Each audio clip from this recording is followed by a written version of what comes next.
A ritual kicks off as the elder reveals the god's gift for slaying monsters, the skill tree. He hoists a newborn in a basket, shouting that Toru has restoration while the baby wails. Cut to the Goblin forest entrance, where a dark-haired warrior hunts a beast before a lone tree. Dagger in hand and sword at his hip, he hacks at the beast until he strikes its core, tearing it apart. He pulls his dagger and finds the blade warped. The acid is eating right through it. He eyes the sword and triggers his recovery, snapping the blade back into shape. He bottles 12 slimes worth of acid when a sudden voice calls out from behind. He spins around to see a fanged beast dying. Magic was just used. They strike, but he leaps clear, letting the blow shatter the tree behind him. He lands and looks back. A blonde hunter fumes, blaming an old man for ruining his spell. Grabbing the beast's remains, he asks how to sell them. He's asking for the MC doesn't he? He know he's always at the forest entrance hunting slugs. The blonde snaps that he only collects trash. He's telling the truth. Look at that spotless gear. It proves he only hunts weaklings. The blonde snaps, calling this a waste of time and demanding they head deeper into the forest for bigger prey. 30 years ago, his village gave him a skill to restore anything now. It just fixed the knife he used to shatter that slime core. His skill only works on monster loot, making it useless in battle. He's been stuck outside the forest for years. A man reaches Dadon's gates, where 2 knights stand guard at the wall. A long-haired blonde mocks the old man for collecting dirt, but a nearby knight tells him to watch his mouth. MC flashes his badge, but the blonde just sneers. He's seen this bottom-tier G-rank junk before. He walks away in silence. The blonde guy yells for him to retire. Gatekeeping is way easier. Blonde exhales. At the evaluation desk, the worker calls the next client, and our hero steps up to hand over the slug acid. Disgusted, the worker asks what these are, but the MC stays silent.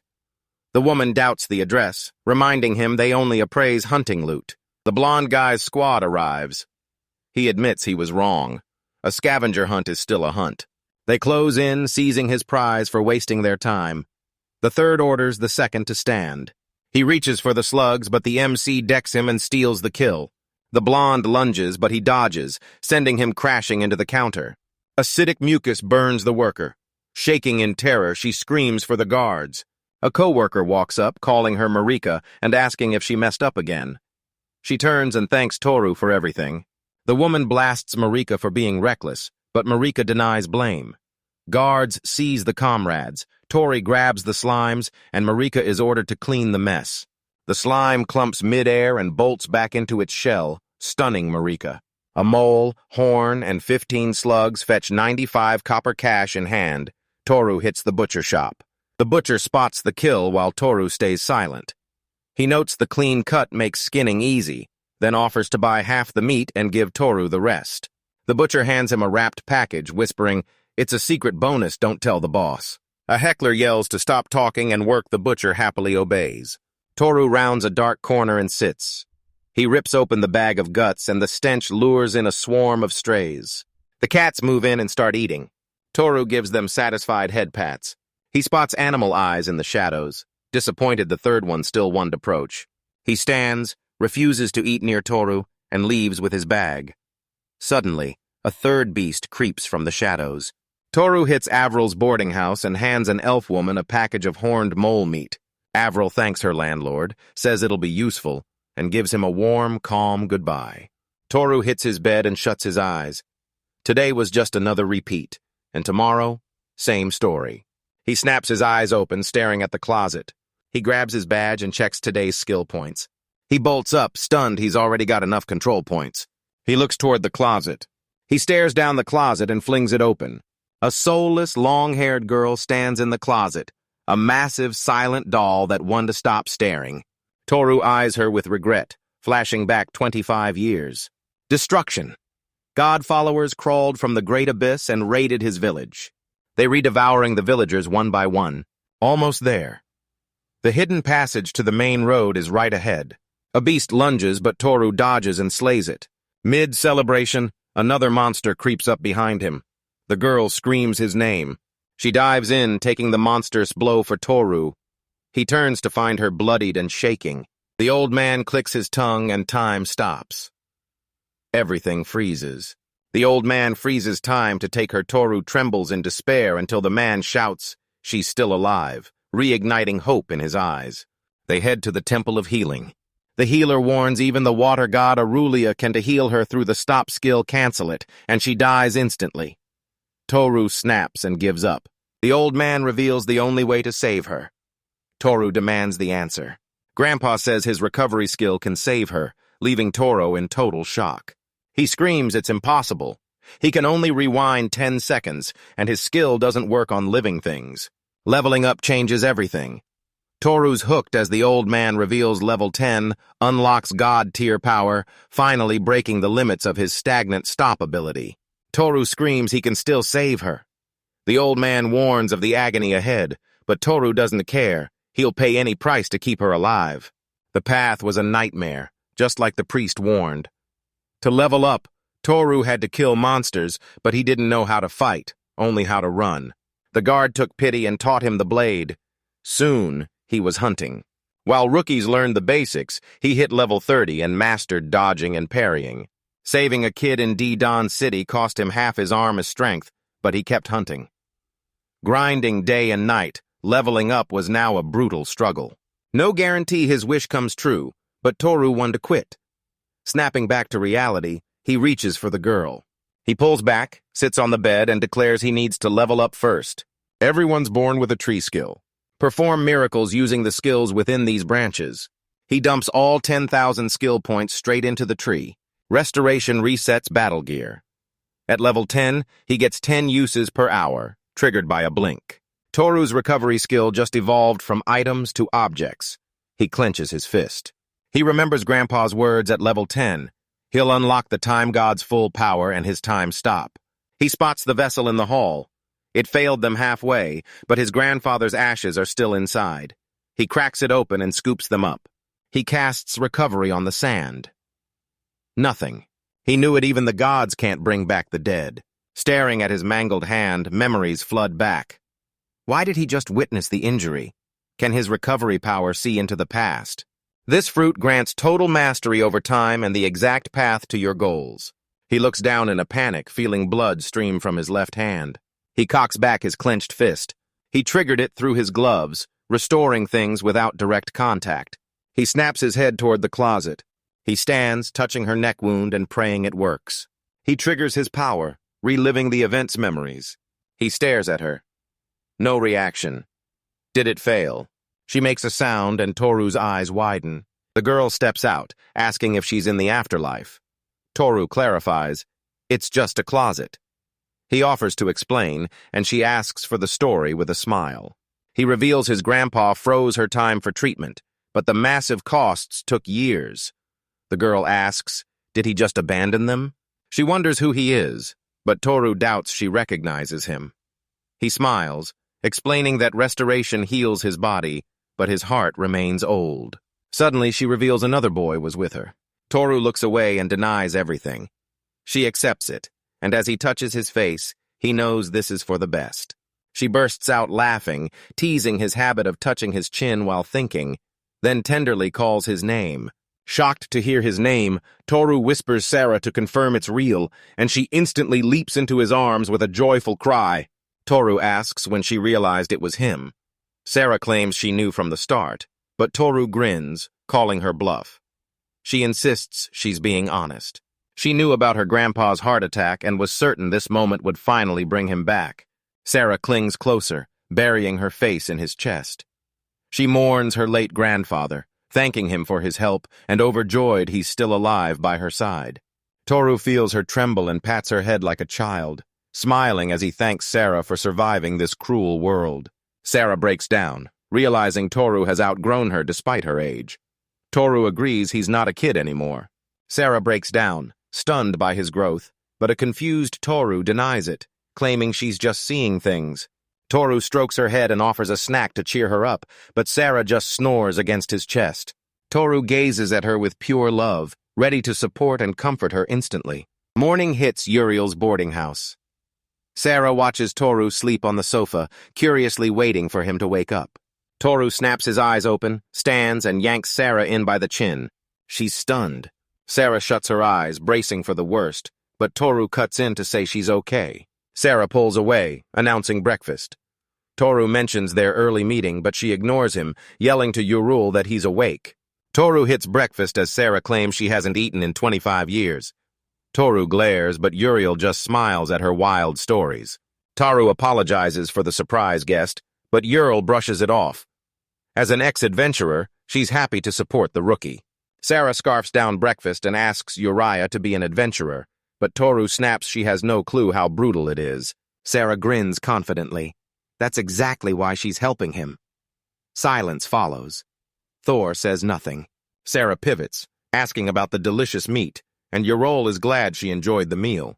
Toru shielded Sora from the village massacre, but now he feels his age watching Sarah bond with her new landlady. Toru offers to register Sarah as an adventurer after breakfast. She's hyped, but they need gear first, so Toru apologizes to Isle. He asks to borrow her armor temporarily. Yuriel hasn't used it in ages and asks if she minds. Sarah happily agrees, but Yuriel brings a total wreck yellowed robes and a moldy, rusty breastplate. Yuriel asks one last time if she's really sure. Sarah thanks her as Toru uses his recovery skill on her clothes. Memories flood back as his gear transforms, fully restoring the armor. Errol's stunned, but Thor explains it's his recovery skill and apologizes for the scare. Sarah suits up Thor's impressed, and Yuriel says it fits like it was made for her. Toru and Sarah calmly leave the house. Toru and Sarah stroll calmly through the city's hustle. She asks if it's a festival, but Toru tells her to relax. This border town is always busy, and the stalls stay open daily. A massive black hole opened at the world center, spewing vapors that birthed monsters and choked the earth. Now uninhabitable, this wasteland is known as the Defiled Land. This city shields humanity from the abyss. Toru says a monster army was crushed here long ago, leveling up the victors. But Sira wonders why adventurers are so scarce.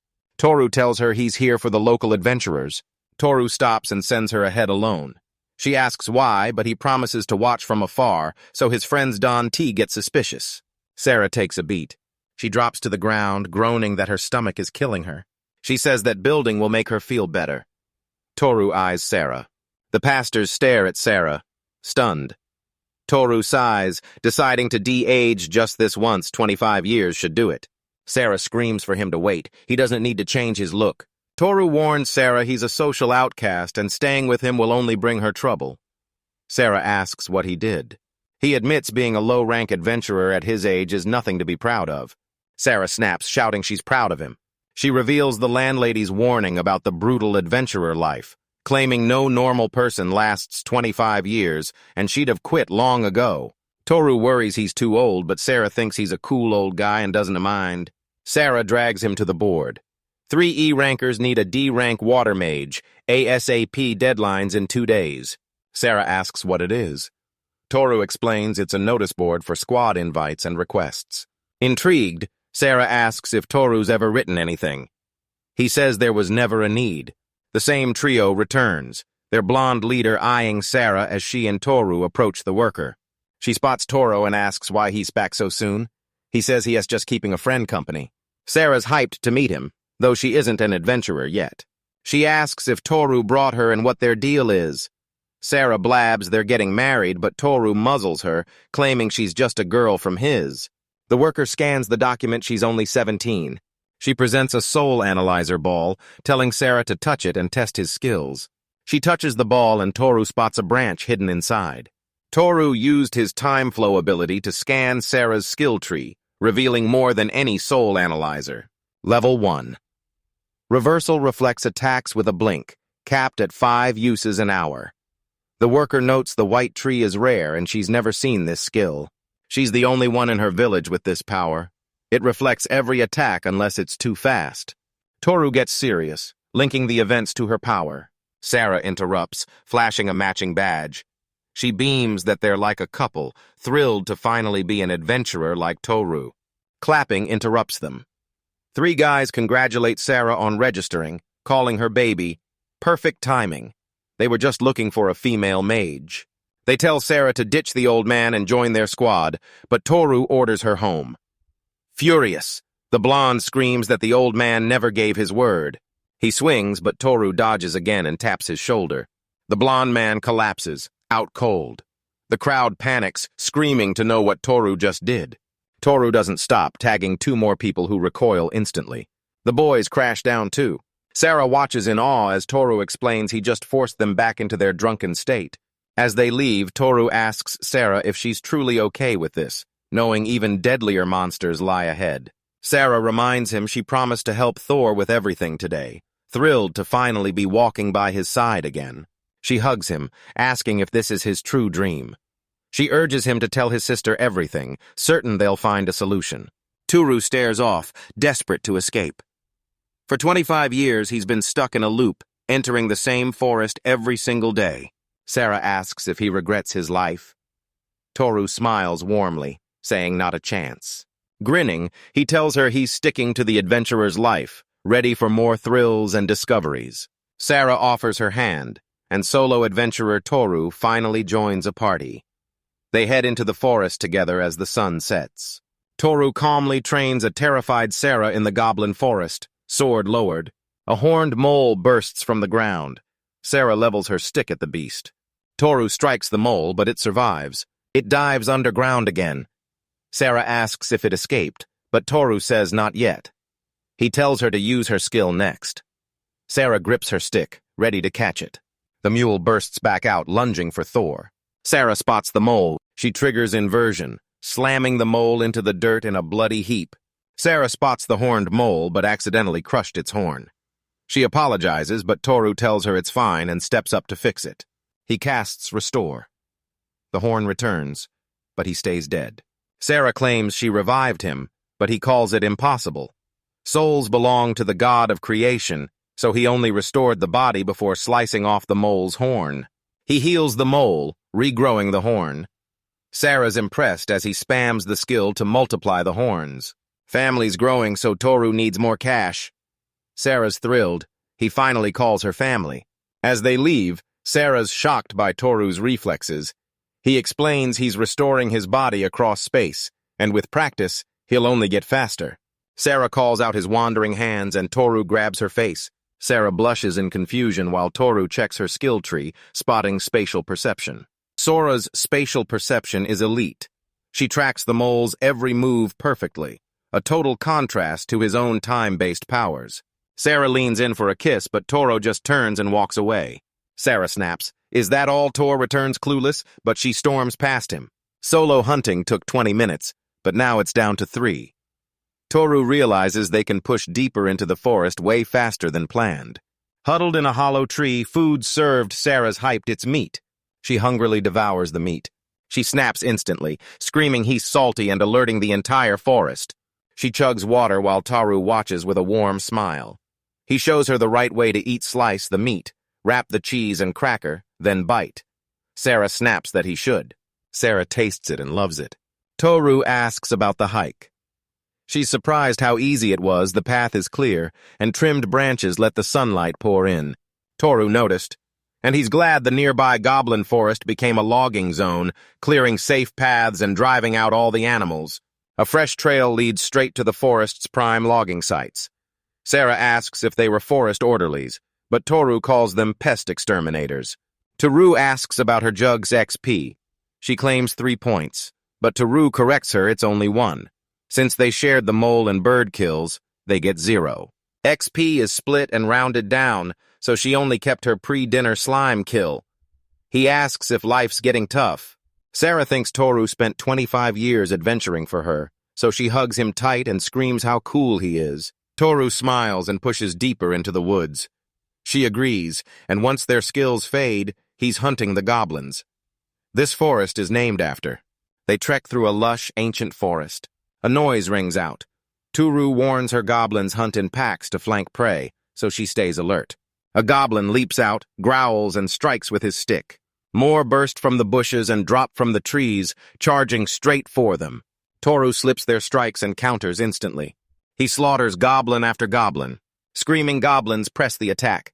He gouges an eye as the other leaps clear. The hero charges in. Sarah jumps in and slays the goblin. Sarah eyes the hideous goblin corpses. Toru hands her a dagger. They need the right ears for proof. She grabs the blade and gets to work. Toru says jam your fingers under the jaw and find a hard object. Sarah finds an object. Is it a goblin crystal? Toru praises her monostone find TAN is clueless, so Toru explains alone it's junk, but in tools it's the city's main. Toru wants to slay goblins until sunset. Sarah asks about the meat, but Toru says it's worthless and tastes like trash. Sarah understands but calls it a total shame. Back at the academy, Sarah struts ahead, non-stop bragging about their big win. The long-haired blonde guard notes Thor's early arrival, asking if he's finally sick of the dirt and ready to retire. Sarah cuts in, thanking him for guarding the gate. He calls her a cutie. He asks who she is, and a panicked Toru claims their walk is just a coincidence. Sarah thanks him for watching Toru confused at the gate. Toru wonders when old people got so stylish. Indignant, the blonde demands his friend speak, but Rickon stands frozen. Asked what's wrong, Rickon looks away and awkwardly claims he's fine. Toru hits the butcher while Sarah heads to the appraiser, shocked to find a massive crowd already waiting. She overhears the hunters bragging. One mocks his partner's recklessness, claiming he's the only reason the guy is still alive and the group backs him up. Suddenly, they are targeting Sarah. Word is she's a cutie. Sarah greets them and apologizes for eavesdropping, but long-haired Hank says it's fine since they were being way too loud. Sarah says they're good, but when the pro hears she's a rookie, he instantly offers her a spot on his team. She snaps, demanding to know why he's suddenly inviting her. Toru asks Sarah if she's still in line, but a guy snaps at him for cutting Sarah waves happily, leaving everyone confused until Toru reveals they're together. He walks off, leaving the group stunned. At the counter, the clerk apologizes for the wait, and Sarah happily says she loved her first day. She dumps a pile of ears and horns today's haul, leaving the group frozen in disbelief. The clerk tallies the haul 21 kills across slugs, moles, and goblins, plus 57 mana stones, then hands over the gold for him to verify. Toru grabs the bag and tells Sarah they're leaving Sarah. Thanks the group, asking to learn their goblin-slaying secrets later. The worker calls them over, seeing only 4 goblins left to clear. They flash the ears as proof. The heroes hit the streets, beaming with joy. Toru hands Sarah a copper coin as her share. She tries to refuse, but Toru insists he couldn't have earned it without her. Besides, a girl always needs extra cash. Sarah asks if the money is for the wedding. Toru shuts her down. She dashes over and invites him to the arcade. Passing the counters, Sarah asks what he's craving. She stops for a skewered razor bill, and the vendor promises it's delicious with honey sauce. Sarah yells it looks delicious and snags 3 pieces, shocking Toru. Can she really finish them all? She refuses, instead offering a chashlik skewer and telling him to open wide. He takes a bite. Sarah takes a bite. It's tender and delicious. But what's the secret ingredient? Toru says it's the same and grabs another for the lady of the house. She agrees, but a voice warns, keep eating and they want to fit through the door. The owner walks right up. Toru met the owner this morning and was told to take Sarah away, explaining why they cut the hunt short. They hit a public bathhouse. Sarah's never used a public bath. Toru knows she's beat from her first trip, but since he can't join, he asks the owner to help. Sarah offers to go together, stunning Toru, while Yura tells her to hurry inside. They hit the bathhouse and find girls everywhere. Yuriel tags along and points out the bathroom. Sarah rushes over, towel in hand. They hit the hot bath and Sarah's loving it. Toru hears Yuriel tell Sarah she can swim and smiles. Thor, Ural, and Sarah finally emerge. Thor thanks Sarah for waiting. Sarah's first sauna trip was a hit, and now she's flexing her silky hair and glowing skin. Toru's stunned by her beauty, then Ural pulls Sam aside for a private word. Ural notices Sarah only has one outfit and takes her shopping. Surprised, the clerk asks Miss Uro about today's pickup. Yuriel decides to buy the guy's clothes, suggesting light linen for the heat, while an awkward Toru lets her choose. The woman offers granite fabric, but Sarah wants to see more. The clerk happily agrees. During measurements, Uro asks for the ETA. The tailor's free his is ready tomorrow, hers in 3 days. Sarah spots something and bolts upright. Toru rushes over, asking if her stomach hurts. She holds out the fabrics, asking which is better. Toru says the sky blue fabric suits her. She beams, showing her bag to the clerk to see if it's enough to buy it. 94 coins only buys a fraction. so Toru drops a massive stack on Sarah. Is this enough? Sarah's stunned. How is this even possible?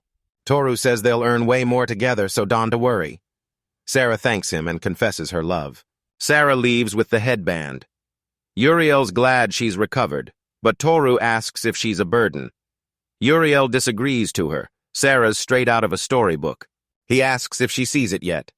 She nods. Sarah's glowing Ural hopes for peace. Thor agrees, and Sarah rocks her new headband. Toru screams for Sarah to watch out as a goblin charges her. Sarah mows down the goblins, but they keep swarming from every side and one's already behind her. T-Uru stabs him through the mouth, killing him. Sarah watches, sighing in relief. Toru and Sarah hunt goblins daily. Sarah asks Toru to use restoration magic to clean off the blood. Sarah finds the bitter herb. Toru confirms it's a rare healing ingredient that'll sell for a fortune since it won't grow in the city. Toru says cut the top for a 3-day regrowth. Sarah's shocked they can farm this spot, but Toru warns the season ends after summer. They head back to the gate. They pass the grumpy blonde again, but her friend eyes them suspiciously. Sarah notes the massive hall, but Thor warns it'll attract unwanted eyes. A mysterious man stares from behind his guards as Sarah and Toru eye his armor. Toru spots a silver B rank plaque. The man asks Riken if he's the one. Riken nods, but the blonde is livid. He whispered behind a VIP's back. Mantle Store received complaints he's scamming rookies as a fake guide. He's ordered to follow. Sarah tries to protest, but Toru reassures her it's temporary. They head out, Sarah fuming at Riken. He screams, shocked he snitched to Security HQ and keeps trash-talking him. Riken pulls rank, demanding respect for the chain of command. Carlos fires back, why respect the rat who snitched on his own teammate? Riken scoffs, saying the report was fair since Thor broke the rules. He's hunting for dirt and warns Thor to stay in his lane. Carlos snaps, punching Riken's chest and screaming about his hard work. Riken looks down. Carlos has no hand. Driven by envy, Carlos admits he's only there to stop. Carlos snaps, yelling that Riken is the only monster here. Riken reminds Carlos he wanted Toru to retire, but Carlos yells that the stubborn mule will never quit. Riken's suspicious. Why is Carlos playing bodyguard? He looks away and tells him to back off. Carlos remembers their hunts, Toru mentoring him back when he was a clueless rookie. He tells Riken he can believe rank B is involved. Did HQ lose their minds? Sarah, Toru, and the guards reach a mysterious site. Ignored by the guards, Sarah asks Toru, who reveals it's an emulator structure powered by mana stones. Sarah's shocked, is this a training ground? Magic and martial arts are disabled against humans, and only new skills work on monsters. The B-rank seeker draws her sword. Toru tells him to listen. They're partners from the same village, and he's training her, not using her. He says if they team up, they'll fight and prove their worth against Toru's massive size. He asks for a practice sword to save his blade. Given the okay, Toru sifts through the rack but finds them all lacking. Fuming, he demands to know how many are left. Toru scoffs that they're all trash and asks to see the opponent's blade. He's fuming. Toru's a pathetic worm, so why the act? Toru grabs his sword, confirms it's still good, and grinds his teeth in pure rage. They face off as the judges call them together. The enemy stances up, ready to strike. Russell maxes his fighting spirit instantly. Blessed by the fire god Raphaelite, he's certain one blow will finish Toru. Toru tells Sarah to watch closely, but she smiles, saying she's only watching him. Russell mocks Toru for challenging a B-ranker solo. He swings his sword with a roar, but the attack does absolutely nothing. His martial arts are useless, and Toru seizes the opening to strike. He drops his guard and takes a sword to the gut. Russell hits his knees, gasping. The guard screams in shock as Toru presses a blade to his throat, ordering him to move. He stands, orders Sarah to follow, and feels his fighting spirit ignite. He rains fire on them as Toru screams Sora's name. The barrier triggers, reflecting the fire onto Russell. He collapses, scorched by his own flames. Guards scramble for water as Sarah steals one last look. Over shashlik, Sarah asks what he did. He looks up. Russell looked shocked, grabbing the sword. Sarah wonders if he couldn't ignite it. Even Toru hated him, and he'd never mocked anyone before. Taru reveals the sword transfer restored his skill tree, leaving Sarah stunned by the incredible move. Seeing Sarah's tree, Toru decides to redesign his own. Since he can see the past, restoration can reset his skills. He trims his recovery tree, sending the skill points back to the jug. Sarah says he can reset his skill tree at will, but Toru warns redistribution is usually impossible. That's the catch. Their skill trees only have one branch, just like Sarah's size. Toru won't spam it once the secret's out, it's easy to counter. Sarah asks if he provoked the guy just to hide the trick. Toru says it only worked because of the duel. The first strike reset his martial arts, and the final touch restored them. Walking home, Sarah asks, what if they come back? He calls the violation fake. Jealous rivals want their loot, so they'll lay low to stay safe. Power rules this world. Show your strength, and no one dares cross you. Sarah begs him to hide his power before a mob of women starts hunting him. Toru realizes a mysterious guest just sent B ranks to hunt them down. It's a mess, but he has to face them soon. Sarah worries it's a girl, but he denies it. Toru walks alone through the celebrating town, passing eager street musicians. He's at Choi's Diner, a massive tavern. He enters to a warm welcome. Inside, elites mingle and two men argue, but a woman and the young man beside her lock their gaze on him. One asks what wind brought him back after so long. The other smiles, counting the winters since they last met. He sits, admitting it's been ages. He asks how she's doing, telling her she looks so stunning he can't even look away. Platinum flames rank. Austrasia is fuming. He's being ignored while this guy plays heartthrob with the second girl. Koru mocks their elite platinum flame status in this dive, but Strasha tells him to shut it. They're only together because of their shared master. Meet Nanesa, she demi. Teru orders country potatoes and sausages, served up instantly. Tor digs back in, calling it delicious as the waiter beams. The bearded elder screams that his method is doomed, while Strasia notes the teacher's foul mood. Border Town Guild Chief Dadon warns, manage your gold wisely or end up a broke fool like the neighbors. Deputy Head Sako asks the teacher how he'll use the funds after the Army's mandatory 30 cut. D-Dan sips his drink, knowing they're broke and the wall want to hold Sako's also out of cash. But if this plan works, massive orders are. Toru asks about the strategy. Strashia says it's time to light up the fallen ruins. Toru asks Nanesa to translate this into human. The plan: retake North Bosalia tomorrow and reclaim the land lost last year. Toru realizes why the Bureau was swarming with A and B ranks a massive call-up. Dadon scoffs, betting on a long-shot iron only becomes steel when tempered. Sako wants talent that matches the user, and he's got his eyes locked on Tora. Dagon's pissed at Tora, and he'll do whatever it takes to win. Dadon demands answers, asking Thor if he's really staying silent after Dadon came all this way for the truth. Sako brags about his rare find and asks if he should let her go. Toru agrees, then tells Sako to back off. Sako shuts it down.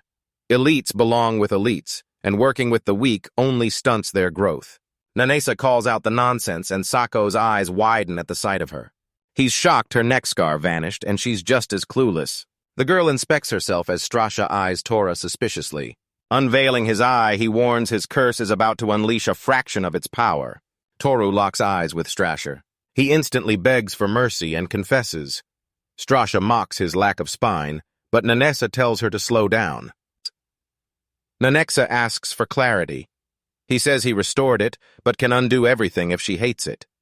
She smiles, refusing. She's so grateful she can't even find the words. Sako knows he can heal old wounds and asks what else is possible. Toru says his potential is limitless. Sakatel tells Dadon he's too old to work, but Dadon snaps back with purple eyes like his. He'll never be boss anyway. Toru orders steak and turnips, but Data scolds his lack of focus during their vital meeting. The plate refills instantly.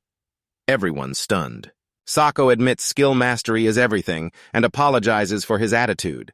Suddenly, Dadon screams what's happening, and is he behind it? Nanasa panics as his head feels weird.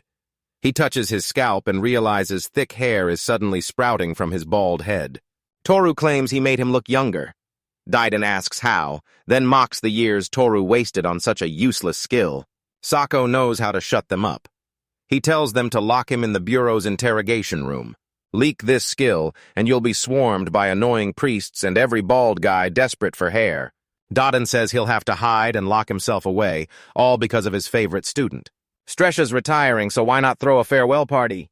Thor grabs his food and drops 2 demands: leave them alone, and eliminate anyone who interferes. That's the deal. Sako asks for their reward. Toku needs time to think. Give him 6 months, and he'll prove he can reach their level. Stresha grins. Sako mocks his low-rank ambition, but Stresha claims he'll speed things up if he gets his partner. Toru can't grow talent. Despite his influence, he's a natural genius who expects the impossible from everyone else. No one's ranked up in a decade except for 2 Platinum Flames, Ninesa and Strasha. Dadon laughs, finally getting his say. Sako reveals the director loves retirement, sparking a trend of early exits. Dadon is livid. Toru's not here for trouble, he just wants to keep doing his thing. Dadon mocks his lack of greed and offers him a home. He refuses to quit, but says he'll reconsider if Dadon begs from the heart. The town thinks he's still chasing adventure. Asked how long he'll last, Toru vows to keep growing until he reaches their level. Toru watches the labyrinth's miasma gate ceiling collapse onto the 2 heroes who saved the world. He's eyeing the great hero title. Stratia hugs Tora, praising his massive plans, especially the ones he's excluded from. He's hyped to see what Tora does next. Watching the chaos, Sako recalls Dadon's command keep adventuring and leave the rest to him. Russell's knockout smells fishy. Backing him is political suicide for the director. Sako accepts the terms and tells his men to stand down. He knows his progress. Toru's just glad he accepted the terms. He drops the coin and stands to leave, but Dadon stops him. "You are still a kid," he says. "Sit down and let's talk about the old days." Toru walks out to the waiter's smile, leaving Aiden fuming and ignored. Sako asks if he's really free. Dadon agrees, calling him a stubborn brat who never listens. Dadon asks if he's just avoiding defeat, but Sako denies. He asks Dadon if they'll even let him in with that hair. Wait, he asks Dadon if he's even allowed inside with that hair. Toru and Sarah wheel in their cart, stunning the worker with 2 massive caterpillars. Toru orders her sell 1 whole, split the second, and dice the rest. They leave with cash and meat. Sarah's starving, so they head home to fry it up. Toru tells her to slow down. He's taking her somewhere today with a massive meat haul they'll definitely love. They hit a dark corner. Toru drops the meat and tells Sarah to watch. 2 cats bolt out Sarah's stunned as Toru begs their forgiveness for being late. Sarah asks about the cats, and he confirms he feeds them but hasn't been back in ages. Sarah pets one, bragging about her hunting, but Toru tells her to back off while the cat crawls over affectionately. Sarah beams, showing Thor its happy face. He's stunned. Another cat snuggles Sarah. She asks if they were enjoying it. Toru spent 6 months feeding them to earn their trust. Wait, Toru thinks that he fed them. Toru spent 6 months feeding them to earn their. Sarah stands, sensing something strange. He warns Thor they're being watched. Silence hits, then Sarah screams for him to check her catch. He turns to see Sarah holding a little girl. Toru's stunned Sarah claims they're playing hide-and-seek, but is she just a local? Is this really the 3rd one? The girl warns Mo tastes gross, so Sarah skips it and asks its name. Suddenly, Mo's stomach growls, and a kid claims he heard it's actually delicious. He spots cats eating and lunges. Mu hoists Toru up, asking if he's been eating with cats. Toru twitches, claiming the food is his. Toru asks about Mu's parents, but Sarah tugs his arm, begging. He sighs, saying he'll need the owner's permission. Sarah tells Muda to follow, tempting him with food. She introduces herself and Toru, telling Mood to call her Big Sis. Mu learns their names but fumbles Toru's. Mo says he's hungry and tells the kid to drop the name. Toru, Sarah, Mu, and 2 more cats return. The owner's got guests waiting. Thuru says they've grown attached and asks to stay to care for them. The owner agrees, offering a hot bath that he gladly accepts. Mu asks for food, but Toru orders a bath first. Mu fears he's the meal, until the big reveal. Mu is actually a girl. Sarah asks to restore the dirt, but Toru says her skill tree is empty. She hasn't hunted any monsters for points yet. Sarah promises to be good while washing her, but the girl is too ticklish to stay still. Toru's shocked. She's lice-free, but Sarah notes even the cats were clean. Toru spots Mu's scars and wonders where they came from. Sarah admires Mu's purple eyes, but Toru explains it's a tribal trait and raises a lamp for a closer look. Toru claims they're experts at navigating the dark. Sarah beams, it's wonderful. Hands offers her old gear but calls her Mumu, so Sarah corrects her. Toru confirms the Violet One tribe repeats names, so it's correct. Boys use double letters, girls use repeated syllables. Her real name's probably something like Lala Mumu or Mumu Lily. They name themselves after their patron, Thunder God Jiro, to score his blessing. Mu changes and asks Toru how she looks. He says she dressed well and it suits her. They dig in. Sarah's starving after her hard work. They trade greetings, but Mu's already demanding food. They dig in. Mu loves the meat, but Toru tells her to slow down, nobody's stealing it. Sarah agrees with Mu, it's delicious, especially the ham. She tries planning tomorrow's hunt, but Toru cuts her off, telling her to slow down, chew, and drink up. Sarah drinks up. Ural wishes Thor met these kids sooner. She asks Sarah what's wrong. Sarah points out her long ears, and Yuriel reveals she's from the distant Ash Ear tribe. Toru claims northerners have long ears for the snowy plains, but Yuriel corrects him. They're for hearing the ice god's dragon. Toru apologizes. Ural says that is the story, since they remocked as gray rabbits. Ural asks Sarah about the world, but Sarah apologizes she's just a village girl. Ural offers to teach her everything, bit by bit. Sarah agrees instantly, beyond grateful. Ural explains that centuries ago, a massive hole swallowed the country overnight. Monsters surged from the abyss, plunging the world into total chaos. A high-tech empire once ruled the continent's heart in peace, until its people were forced to flee into the remote wild. Blessed by the 6 deities, a new civilization rose in the central region, placing Thor and Sarah's home under the protection of every god. Sarah finally understands those horned and scaled people, but Toru explains they rarely visit the village. Errol asks about Toru's plans. Toru meant to feed Mu and ditch her, but now he's keeping her around a while longer.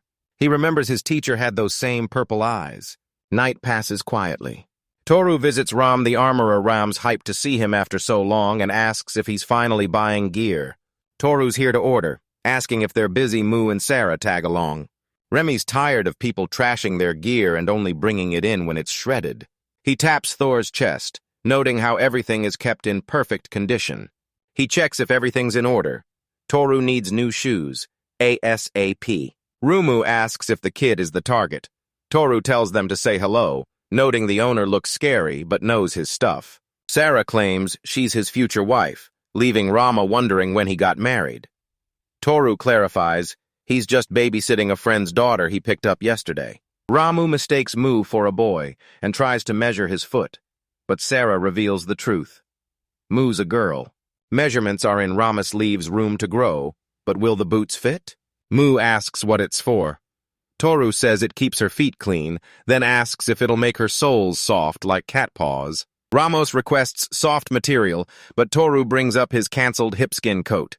Ramos confirms that's the one he never sold. Ramu snaps, asking if he's dragging the kid along. He stays silent. Rumu signals to step outside. Mu follows confused, but Sarah clarifies the message. They step out and Ramu snaps. Furious, he ordered gear for a kid who won survive a single fight. He knows Ramu demands perfection. Toru claims she's small but talented. Ramos objects he knows she wouldn't lie, but Toru interrupts to show a secret trick, grabbing the busted leather armor despite Ramos's warnings that it's beyond repair. One skill activation later, the junk transforms into brand new gear. He's stunned, not a single scratch. Ramos throws his arms wide. Mu asks if it's a greeting, but Sarah says he's just giving up the argument. Rumu snaps that he's clueless. It wasn't a trick, and the armor was in solid condition. He demands to know what he did. Toru claims it's his skill, perfected through training to pull this off. Rommel confirms the news, shouting that he finally did it and slapping Toru on the back. He drops down, overjoyed but worried he'll lose half his earnings. Toru promises no competition. He's staying with the party. The skill works on humans too, so Mu won to die easily. Well, you taking the job. Ramu promises her something special. Toru grabs the armor and restores it with a single swing. Rumu grabs the armor, shocked the hippo skin damage is gone. He asks about the patch, wondering how seams were fixed and missing chunks restored. Toru reveals he can restore lost materials. Stunned, the man listens as Toru eyes dragon skin armor. He claims white ferret skin isn't rare, but it's still worth a fortune. What's his take? Toru reveals his recovery skill has a limit. Testing it on a horned mole, he finds it only restores 30 of the damage. Even small parts are hard to recreate. His brain sees the current state as finished, losing the final goal. Ramu asks if bigger armor means more power. They shake hands like brothers while Mu and Sarah watch from the window. At the Adventurer Bureau, the party grills Recall about the old man's secret identity. Rickles stunned, and while rumors of the man's humble power spread, he brags about his girl's secret skill, and Rickle asks if it's the cutie. Suddenly, Mew's scream cuts them off, demanding to know where they are. Toru enters with a kid, sparking questions. Red-Face notes they aren't related, but Recall reveals the shocker the girl called him Daddy. Confused, they keep following, suspecting the stepdaughter. Toru shushes Mu at the Adventurer's Bureau. Mu recognizes the name but questions his job, so Sarah offers a tour until Mu spots the bulletin board. Sarah explains the board is for requests and meetups. Mu asks to post. Sarah agrees instantly, and Toru's too slow to object. Mu stands on tiptoes but can't reach Toru, hoists him up, asking if he's comfy. Mew happily sketches 5 people on the board. They ask what it is, and she points to the biggest figure Toru and Mu holding hands. Sarah asks about the small ones, and Mu identifies them as their cats, Kuro and Shima. Sarah points to a woman, but it's just the owner Toru pushes to head to the desk, but Sarah panics. Where is she? Mo registers as an adventurer. The clerk doubts she can handle it at 9, but Toru fires back the minimum age is 8. She's a magician, so she won't need to get close to monsters. The worker refuses, so Toru demands an explanation. Purple Eye lightning magic lacks basic attacks, so Mu starts with rare electric detection. Using her as a monster radar stunts her growth, so she refuses. Toru asks if she'll miss out on skill points, and the worker confirms. Toru isn't worried the skill tree scan will reveal everything. The worker just glares. She sets down an analyzer ball and tells her to touch it. She complies. Mu Mei Mei wields the lightning god's gift, the ancestral purple lightning tree. She unlocks Electric Spine, a passive skill that counters attackers to farm easy points. The worker hands over the Adventurer S token, and Mu reaches out to take it. Toru gives her a brotherly squeeze and a token, just like he did with Ramu. Toru preps the sortie but stops. Where's Sarah? She's still at the board, leaning on a chair and drawing. They approach as Toru pushes ahead. Sarah confirms it's ready and for the best. Mew glances at the board and follows. Toru yells, "They're leaving," making Sarah. The board shows Sarah smiling and holding Moose's hand as she sprints toward Thor and Moose. Mew screams she's fine, but Toru watches as massive electricity surges around her. Sarah's stunned by the beautiful spell, but Toru calls it Electric Spike, a magic that automatically counters anyone who attacks. Mew's itch is gone, and Sarah confirms she's finally flea-free. Toru scans. Mew's head's skill tree. Electric Spike and automatic counterattack against any enemy. Recovering an Electric Spike branch resets the bud to 0. Mew was born with this skill, and as Toru smirks, the tree only has 3 buds. Toru calls it perfect, telling her to test it on his eyes. Sarah watches closely, guessing Moo's real goal. Sarah whips around, sensing that same chilling vibe from the alley. Moo looks down. Toru asks, "What's wrong?" She was just cheerful. Moo asks if Toru's mad while Sarah watches in confused worry. Toru reassures her he isn't mad. He's actually happy she's doing this. Mool asks if it's true. Toru sits, strokes her cheek, and tells her to stop worrying and look at him. She smiles, and suddenly she's back at her tree. She calls it strange, but Toru's relieved it worked, asking what she sees in the roots.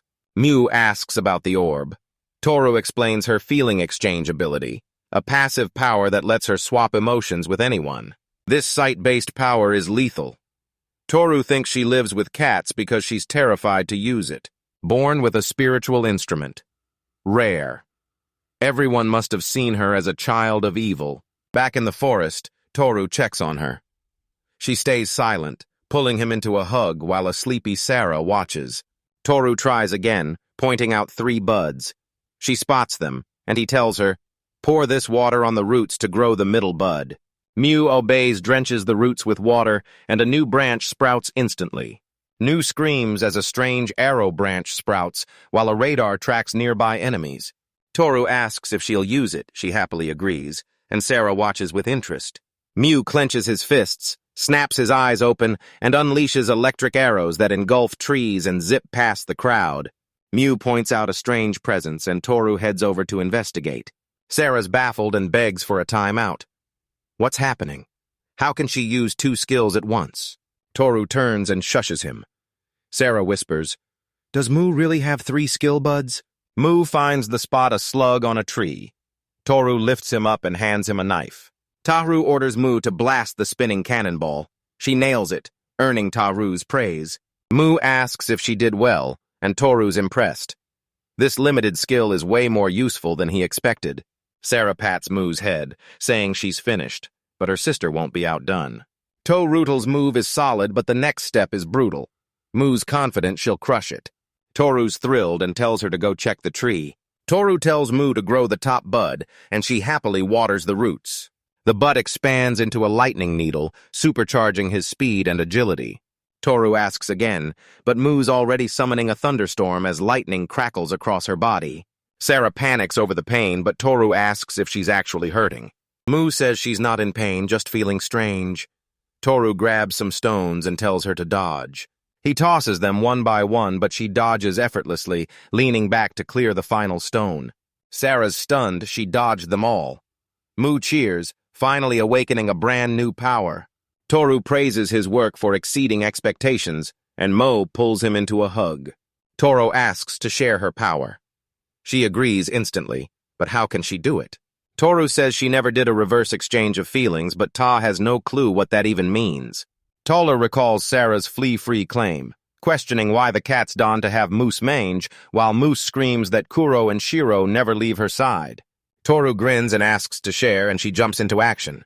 Lightning surges through Toru. He tells her to block her senses and focus only on the needle, but Mew warns it one to work instantly. She shuts her eyes and ears. Toru senses a direct hit, instantly blurring behind Mu to hoist her up. Toru's hyped to start the hunt, but Sarah stops them. Is she coming too? Mew tells Sarah it's too early. Sarah begs to share, but Mew ignores her and tells Thor she's hungry. Toru hands her an apple to snack on, leaving a dejected Sarah behind. That evening, they hit the guild and slam a pile of goblin ears onto the table. The workers' shocked Toru's daily haul just keeps growing. Electric radar and lightning needles lure more enemies, speeding up the hunt. She pays up 1 silver, a half silver, and 37 coppers. They take the money and vanish. Most squads are failing their goblin hunts lately, but somehow Toru's team is suddenly crushing it. She doubts 50 people can find 50 monsters daily, let alone kill them. Heading home with Mu asleep on his back, Toru notes that a day of forest hunting finally wore her out. Sarah praises Mew's instant skill swapping, but after 3 inversions, Sarah's mana is gone and she's gasping for air. Taurus says its unavoidable mana reserves, affinities, and magic types are just too different. Lake Mew fried her fleas with electric spikes, likely boosting her power through constant self-shocks. Inversion only triggers when a monster attacks, but once it does, Sarah is unstoppable. Sarah offers to carry Mood too, but Toru insists he's fine and will let her know when he's actually tired. Sarah tells him to rely on her, she just wants to bond with Mew. Toru agrees it's weird she only hates her, suspecting a past emotion swap on girls her age ended in disaster. Toru tells her to relax and slow down. Sarah agrees, thanking him for looking out for her. Toru asks a favor, and Sarah happily agrees. He asks if she slept with the cats. She says yes, but the pair made it too hot to sleep. Toru offers to trade the move for 2 cats, but Sarah says they ditched his room to scratch at her door all night. Sarah's unsure, but invites Mu and the cats to sleep in her room. Sarah's room is packed, so she tries crashing at Toru's. He shuts her down, claiming his bed is way too small. Sarah calls him a liar, Knowing Thor sleeps anywhere, they reach Uril's house. Crowds swarm Dadon's main gate to see the troops off. At Choi S, Toru learns every high rank is in Bosalia to bring her back. The trio keeps hunting the Goblin forest, Mew's magic shielding Toru as they slaughter more caterpillars. Mew asks if everyone's handled. He confirms they're finished. Hunting giant caterpillars is like fighting mange, making that electric shield a total lifesaver. Sarah asks Mew to help burn the fur, but Mew says she's too busy. She reaches for the fur before Sarah can warn her it's itchy. Mo screams, trembling from a full body itch. She grabs Taurus's hand, begging for help, and he instantly cures her with recovery. Mew feels better, so Toru tells her to obey. Saru calls Toru a real dad and asks when he's getting a wife. Total ignores her, tells Mew it's perfect, and orders him to handle the white fur. They spark a fire and warn Mew to stay back. Toru shows how it spreads with a branch. She grabs the stick, stunned. They load the tracks, and Sarah asks if the cart can even handle 3 people. Toru says it's a low-rank rental, but dragging it is way easier than carrying it. Toru spots her sad face and asks, "Is it really just the caterpillars?" He guesses she's wondering if caterpillar meat is tasty, and she confirms it. Toru offers to carry Mew home if she gets tired, and she's thrilled. They hit the gate, and Carlos demands to know where he found the girl since he wasn't even on guard yesterday. Sarah thanks him for the hard work Carlos calls her sweet, and asks her to dinner. Sarah's hyped to join, but Carlos shuts her down, warning her to keep her distance. Mew wakes up asking if they're home, staring straight into Carlos's eyes. He's confused. Is she even from here? Carlos smacks her forehead. She snaps, screaming. He's an idiot for what he's doing to Mew. Carlos demands she call him Mr. Carlos. She's suspicious he knows Muzz's name, and Toru agrees he's shady. They walk on, Toru yelling, "They'll meet again." Carlos shouts back, "It's not over yet." The Bureau pays them 2 silver and 18 copper. A week after forming Sarah's group, they've saved 5 silver, and he's matched that in his own bank. Skill points are the same. He and Sarah have 150, Mew has 70. At this rate, they'll hit level 2 in 2 months. Passing the stalls, Mew shouts about the food, but Toru warns her no money, no snacks. Mew hears they need cash and calls them savages. Stunned, Toru asks where she learned that word. Sarah brings kebabs and she devours them. She hands a skewer to Thor, who's shocked she knows the spot. Mew loves the food, Sarah promises more, but silence falls as Toru watches. Toru suggests hitting a nearby bathhouse later, but Sarah Penixon isn't ready at all. Toru thinks they're just washing up, but Sarah snaps that girls have enough to worry about. Toru pauses, then agrees to head back, taking the mistress along once the horses finish eating. They reach a building, and Mew's shocked it's a bathhouse. The girls split up, and Toru promises to meet later. Moose fights back. Sarah orders the girl away, but she screams to stay with Toru. They change clothes, and Ural orders a towel wrap. Sarah hands one to Mew and vanishes instantly. Mew stands poolside, says it's not bad, and asks if she really has to get in. He winces at the heat, but she triggers her power and dives in, screaming she won to lose. Sarah grabs her from behind, insisting they wash first. They hit the stools and start scrubbing. Sarah and Mew scrub backs and pour water, laughing in the foam. Mew loves the bath, and Ural joins the fun. Pool time's over. A week back, and Sarah still feels a massive void. Daily forest treks are exhausting, but they break her routine. She has nothing left to ask the only person she cares about. Sarah watches Mew swim and asks if she loves her sister. Mew isn't sure. Sarah understands and loves her. Mew admits she doesn't hate her sister. Mew asks about a fan, so Sarah explains 5 copper coins, buys a magic stone for 5 minutes of air. Playing by the fan, Euro hands out apple juice and drinks with them. Wait, let's try to make it even shorter. Outside the bathhouse, Euro apologizes for the wait. Thor says Mew admits her opponent was tough but vows to win next time, while a reborn Sarah promises to give it her all tomorrow. Toru corrects her. They're off tomorrow? Did he forget to mention that? Inside Yuriel's house, a man bows to Thor, begging for forgiveness and offering help. It's his teacher, Dadon. Toru asks if he's serious about the wall, but Dadon reveals the Earth God's temple charges 10 gold coins for the job. Dadon asks for a favor, offering all his magic stone devices in exchange. Toru questions the sudden request, but Dadon explains that 9 years after the monster attack, the city's forgotten the danger and let their guard down. Toru recalls 9 years ago and agrees. A total fix is too risky, so he starts with first aid. The Dane is thrilled, trusting him completely. The main army's deployed to Bosalia and reports are flooding in. Toru asks if Goblin numbers increased. Dan's shocked. How does he know? The radar's working, but these recent Goblin numbers are getting weird. Dan knows reacting late is a failure, but he'll sacrifice his honor to keep the city safe. Toru takes the blame and tells him to just leave. He agrees and heads out. The Don stayed with Sako, but guilt triggered nightmares of his hair growing out. Don T stay all day. Everything's fine now, so he leaves the restoration to Tora. Sarah's shopping with the owner, so Toru's stuck rebuilding the wall with Mu. At the wall, Toru realizes things are worse than expected. He tells Mu to stay put while he scouts ahead. Mu obeys, hops on the flying board, and claims he's now like the wind. Toru knows a silver child needs a teacher to take form. He eyes the wall, wondering where to start.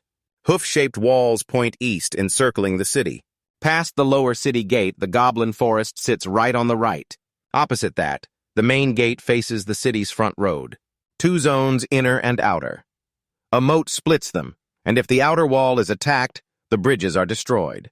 Toru grabs a ladder, ready to tackle the worst damage first. Only cities hit by monsters repeatedly see this kind of ruin. Recovery is impossible to hide and can cover a large area at once. He reaches for the massive crack, vowing to reset everything back 10 years and succeeds. The difference is obvious.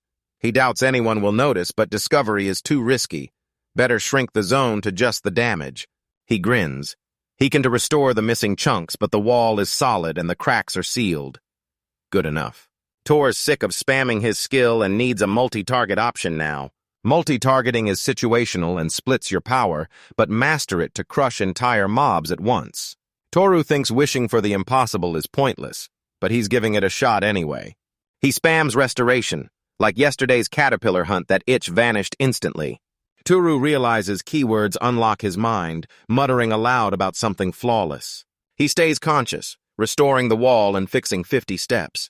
Mew rushes over with the cats, asking if he's finished. Toru's recovery uses are still resetting, so he tells her to keep playing. She plays on Toru, draws his blade, testing the iron sword to kill time. He swings sharp, realizing this Vash is nothing like a wooden sword. He had to push through or fail. A few more swings and training was done. He miraculously restored the north wall in a day. South is next. But first, he needs to rest. He tells Mu they're heading back. Back home, the hostess and Sarah have dinner ready. They sit and chat happily, digging in while cats eat below. Inside the forest, Toru announces today's target, an armored boar. Sarah's hyped for the party, and Mu tells Toru she's got it handled. Torta warns these shoulder-high armored boars are no joke. They use level 1 smokescreens, but their magic and physical damage are weak. Most need level 2 or 3 skills, but watch him closely to win and hit C rank F. Mew understands, turning Toru's record blue. She wants one too, and Toru laughs. Everyone does. Mew dives straight to work. She spent 2 hours tracking the armored boar with electric radar. Mu asks if it's a boar den, but Toru silences her. Sarah warns it's actually a goblin den, and they're already emerging. Toru spots a rare hobgoblin in the pack. Sarah's confused, but Toru explains these surface dwellers are rare, and their presence signals a massive monster procession is coming. Goblins are swarming in endless waves. This is definitely the dungeon. Mu asks about dungeons, and Toru explains they're deep pits crawling with powerful monsters. It's like the Great Abyss, an expansion outpost hiding a black hole in its depths. Every dungeon holds this black hole, a rumored link to the Great Abyss. The Labyrinth Lord guards a black hole spewing miasma. Left alone, monsters will swarm. Mu warns Toru this is an invasion. Toru confirms it, but warns that if surface monsters aren't wiped out, shrinking living space will force the invasion. Worst case, the dungeon monsters swarm the surface and trigger a double invasion. Mu asks if they'll fight, but Toru shuts it down. 2 people can't take on a goblin horde. They have to warn the sawmills. There are 3 in the forest, and they have time to reach them all. Tori and Sarah agree to hurry back, and Mu's on board. Toru burns a mysterious triangle. Mu asks what it is, and Toru reveals his wall repair reward, an incendiary mix and igniter that monsters hate. This L work on the hobgoblins too. He hurls a rock into their lair. Goblins scramble in panic as Toru yells for the girls to run. The squad of 4 hunt Soku warns they aren't ready, but Rikaru insists attacking is faster. Hisoku warns their last win was a fluke, but Rikaru calls him a coward. They'll never know unless they try. She curses, sick of the endless loop. How much longer can they keep this up? She turns to Sasan, their leader, and tells him to speak up. Saisen says it's hopeless. Let her go, that's just how guys are. The squad wasn't always this toxic, but Saisen gets their frustration. A few days ago, a rookie named Sarah joined and crushed her first day, shifting the squad's entire vibe. Childhood friends. Rikaru and Hisoku left home, met the magician Alasha at the border, and have been a squad for 6 months. Wealth and status await if they grind, but they've got 0 talent. The ground quakes as an armored boar appears. Panic hits as the beast growls. Hisoku asks if it's an armored boar, but it's massive with way too many legs. Ricardo steps up. She screams, he can't win, but he shouts back that he's taking him down. The beast charges. He leaps and strikes, but realizes he hasn't even left a scratch. The monster slams Ricardo into a tree, leaving him coughing up blood as the others scream in terror. Ricardo turns, voice trembling, and screams for them to run. The monster stomps forward. Saisen draws his shield and yells for the others to run. Hisoku freezes in terror. Saisen lures the beast away while Alicia rushes to record. Saisen figures tanking a few hits will buy them time. Alicia casts a healing spell and begs Ricardo to speak, but he just stares back, unresponsive. Decia screams as the basic healing water fails, then whips around at a sudden noise. The monster's fang shreds his shield and stabs Sison's chest. The beast jerks back, trying to rip it out. Saisen clings to the fang, gasping for help, then slips slamming into a tree and face-planting. The officer trembles in disbelief as the monster stares her down. Rikaru stands, yelling for her to run, but she clings to him, screaming she wants to leave. The monster charges, but an arrow pierces its forehead fired by Soku's trembling hands. The beast snaps toward him. Alicia screams to run. He fires as she shields Rikara, but his legs want to budge. Just like always, he's paralyzed. The monster kills Ahsoka and snaps his bow. She screams his name through tears. Soku lies broken. She looks at her comrades, remembering their fight just minutes ago. Confused and out of mana, this is her final stand. She heals Rikaru, chanting a prayer to sustain her children serving the Lord of the Tree of Life. The monster turns. Alicia stands, relieved she saved Rikaru, and walks toward the beast in terror. Ricardo spots a silhouette, mistaking it for the god of death. Alicia grips her weapon as a hand lands on her shoulder. Toru tells her she did great and everything's okay. She bursts into tears. Ricardo stands, demanding answers. Alicia scans the room. Toru leaves the rest to Sarah, and Mu begs for power. Sarah obeys. Mu triggers the storm as Toru rushes to Hisoka. Alicia watches with hope. Toru blitzes the beast, touches Sisan, and revives him. Sisan recognizes him instantly. Toru lunges at the armored boar, but his blade slips 0 damage. At this rate, the fender needles dropping Toru needs a plan, fast. He spots a tree and scrambles up, but his strength fails. The thunder needle's power just ran out. He drops from the hollow and bolts. He touches a tree, instantly pinning the boar between the trunks. Everyone's baffled. Alicia's stunned by the old tree's power, while Mu screams that Thor just outran the lightning. Toru stares at his trembling hand, shocked by his power. Rikaru demands answers, but Alicia collapses in tears, having no clue what happened. Rikaru freezes, but Mu calms her with a head pat. Toru stabs the armored boar, making it groan. Toru identifies the armored boar, but its massive size and legs are terrifying. Saisen apologizes and thanks Toru for the rescue. Toru shrugs it off, claiming he was just hunting him anyway. Saisen asks why he saved them, but Toru silences him with a finger to his lips. Saisen apologizes, but Toru notes the boar has way too many legs. Saisen confirms it's no normal beast. It's a rare special species he's faced before. Unhunted monsters overpopulate and mutate into battle-hardened special species as their territory shrinks. Toru reveals they found a goblin cave and got suddenly swarmed, catching Shisan off guard. Toru asks for help, but Rikaru and Soku agree this is a massive problem. Alicia asks Shisan. He chooses Toru. They nod. Toru warns they in armored boar territory and needs to move, but Sarah and Mew refuse to leave their fresh kill behind. Toru says they'll grab him on the way back, so join them. Mew's itching to return. Lumber mills dot the northeast, southeast, and the forest path. They arrive, and Toru calls it perfect. He sends them south, but the trio hits the northern sawmill instead. A man greets Toru, but as he explains the nearby goblin threat, he breaks down in a screaming panic. He sounds the alarm, shouting to evacuate the cave. An invasion is coming, so they prep the signal smoke to warn the city. Peru yells for them to run, promising to handle the rest as the man shouts back his trust. The second signal flares, Sinan's team succeeded. He yells the walls in sight, no time to rest, they were almost there. Toru thinks they're warned, but the watchtower's silent. No blue smoke. Sending half the guards to Bosalia definitely crippled them. Toru tells the girls to stick with Yuriel. She's 100 times stronger. Mo eyes Toru, sadly telling her he has business to handle, so stay put and wait. Mu asks to join, but Toru promises to return and leaves Sarah in her care. Mute stays silent and sad. Toru cups her cheeks and calls her a good girl. Rue bolts after a quick goodbye. Sarah yells for him to stay safe. At the gate, Carlos asks where the old man is. Sure says Toru's busy. Carlos is livid why now of all times. Carlo warns red smoke means danger. Then Mu rams his leg with a cart. Carlos groans in pain, asking what she's doing.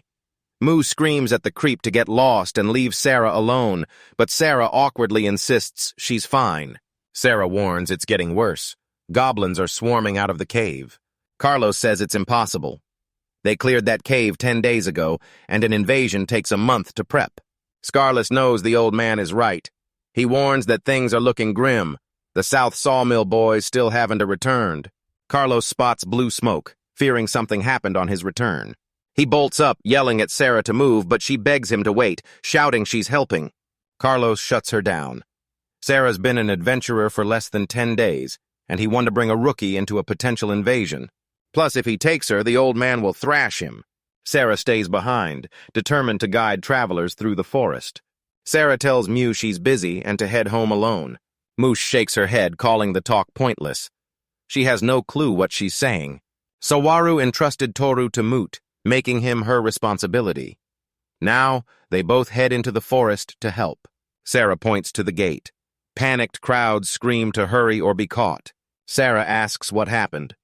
Seeing her G-rank badge, the man yells to get inside. A massive boar is loose and they barely survived. Another ad blamed them. They ignored the 4 messengers and escaped too late. One shield was pierced, but that second smoke signal confirmed the truth, sending them fleeing in a panic. At the outer walls, a massive boar ambushes them. Their 4 allies distract the beast, allowing them to barely escape. Sarah's hyped for the story, but he sighs. Little does he know.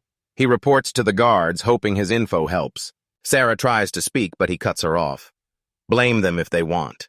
It's just the adventurer life. Sarah's frustrated by her helplessness, but Mew claims she's just an emotionless tool following Tora's orders. Sarah calls Mew a good girl and strokes her head, spotting a stray cowlick. Sarah touches Mew, sparking a scream.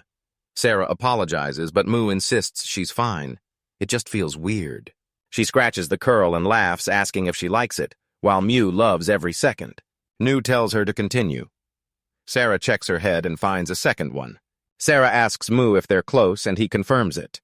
Sarah squats down, asking to try the union. She tells him to watch, proving her appeal is finally paying off. Sarah struggles to express her love.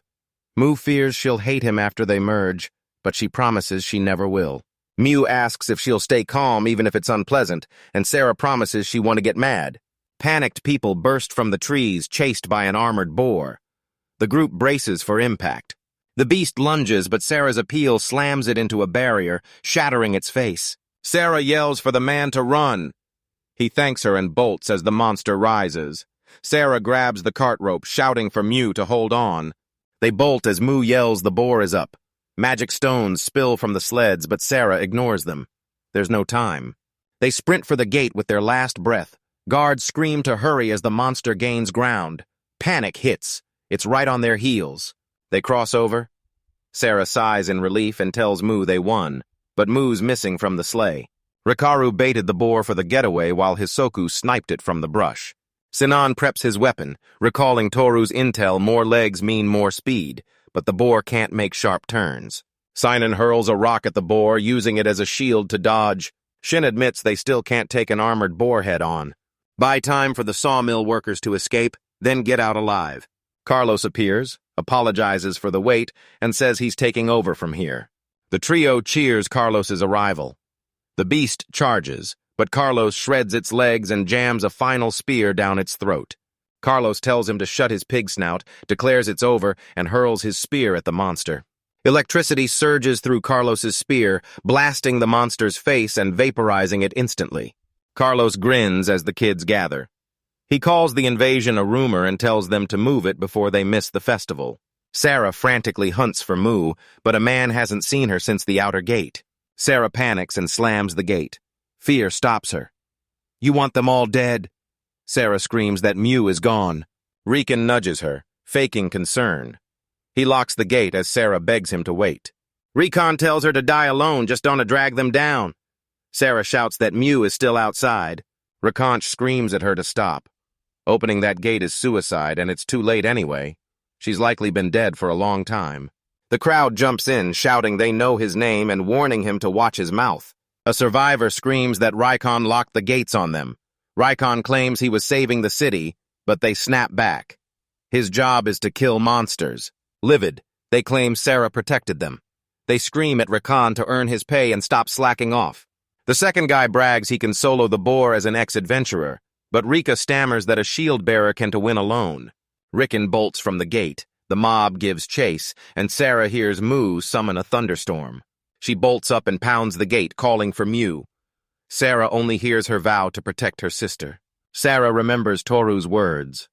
Mu jumped off the sled to lighten the load, explaining the silence as the gate shut. Sarah breaks down, sobbing that she should have listened to Thor and headed to the city from the start. Sarah shouts through the gates, begging Mu to listen. Her only request to finally become one with her. Battle roars, Sarah begs for her life, but seeing Mu's electric spike, she realizes the fight isn't over. She's still fighting to survive. Sarah screams, "They've still got so much to do. Hit every food stall and visit the bathhouse to stroke her crumbles again." Mu asks about the ironed clothes, Sarah confirms, promising to iron her as much as she wants.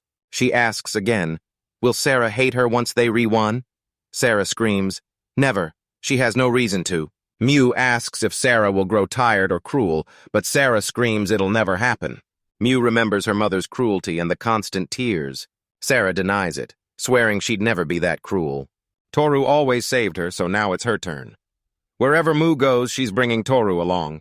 Tearing up, Sarah confesses her love to Mu. Suddenly, smoke seeps from under the gate. Sarah joins the dig, flinging dirt and screaming her name until she finally feels a palm. Sarah reaches out, calls Mu, and finally touches her, instantly hit by a strange sensation. Sarah spots a charging boar and pops her barrier. The beast slams into it, coughing up blood. The monster keeps attacking. Sarah triggers her appeal again, and the boar's fangs finally crack. Third appeal. The monster loses its fangs and its muzzle drops off dead. He gasps, watching the monster die. Soon, she wonders if he's dead too. She smacks herself with the stick, grins, and screams she won again, she's the strongest. Past the gate, Sarah claims her victory and collapses unconscious. 90 minutes after the smoke signal, Harrison's flag hits the clock tower and the members assemble. With the elites retaking Bosalia, 30 archers and guards man the wall. 40 more adventurers form a melee squad, storming out the gate to counterattack. Low-rank guards and adventurers flooded the city square, ready if the walls fell. A commander shouts massive enemy forces spotted at the north gate. Below, goblins on armored boars and giant caterpillars swarm the ground. Boars smash the wall as slugs and caterpillars stack up, letting the goblins climb. One guy lunges to handle the goblins, but his partner screams for him to stay down and stop being reckless. The goblin snipes his head with an explosive rock, killing him instantly. Slugs snatch legs, dragging panicking victims down to finish them off. They're rusty, so he orders a cleanup. They're outnumbered. Don't hold back and hit them with everything you've got. Following orders, the mages combine spells against the horde. Earth mages use magnetic shields, turning the goblin's stones into a wall. Archers seize the opening and fire while the support squad plays war songs, igniting the defenders' spirits and crushing their fear. Fire and lightning mages shred the goblin horde, but slugs fly back. Someone screams, "Caustic bullets." He groans as they finally stop waiting and reveal themselves, hobgoblin shamans.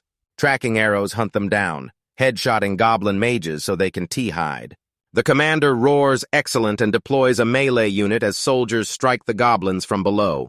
Monsters drop one by one until Armored Dan steps forward. He's so lethal you can't tell who the real monster is, typical for their boss. He unleashes roaring lightning, terrifying the crowd.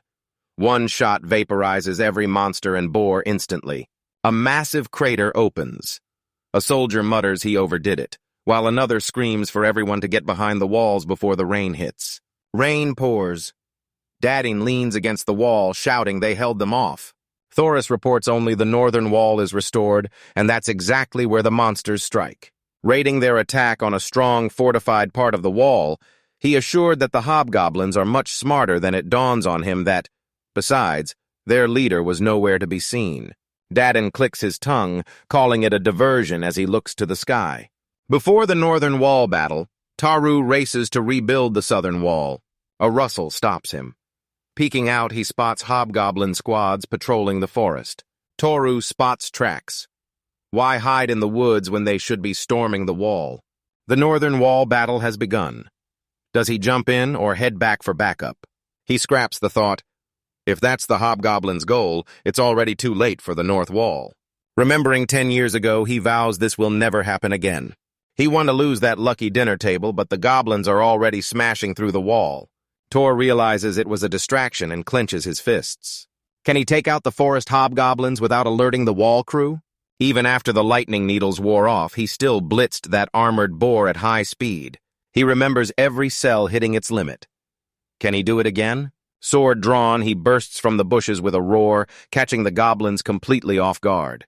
Toru decapitates a wave of goblins and ducks behind a tree to hide from the horde.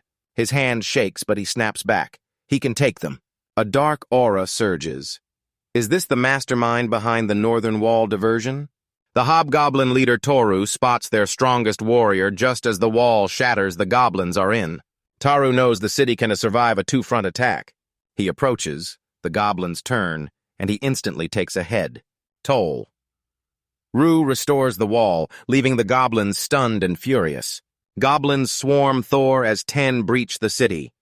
They charge, but his blades blur, severing heads and limbs in a flash. A goblin slashes him anyway. He tries to heal with a shaking hand, but another one charges. The goblin steals Thor's sword and guts him with both blades. Spitting blood, Thor jams a knife into the goblin's eye. Toru boots the stunned goblin in the chest, sending him reeling. Toru rips the knife from his gut, screaming and spitting blood. The goblins watch in horror as the wound instantly heals, leaving no trace of blood. He keeps beheading goblins as a prayer asks the ice god to grant sinners eternal rest. Someone is casting the Ashen clan's ice sleep, dazing targets before knocking them out cold. The goblins out cold. Toru knows only one person in the city uses ice magic like this. Yuriel approaches. As the goblins sleep standing, she smiles and congratulates Thor on his return. Toru asks why she's here. She sighs, explaining constant attacks are the only reason rent is dirt cheap. The goblins wake up, but Toru's already claimed their heads. No victory horn from the north yet. He has to act before the hobgoblin chief and his army move out. He looks to his mistress. She nods, admitting she can fight long but insisting on helping. Toru grins and restores the wall with a touch. Only 3 uses left. Goblins smash the wall again and swarm, but Yuro's already casting a spell to grant them peace. Toru slaughters the sleeping goblins, but a second squad storms in as their leader floods the room with fog.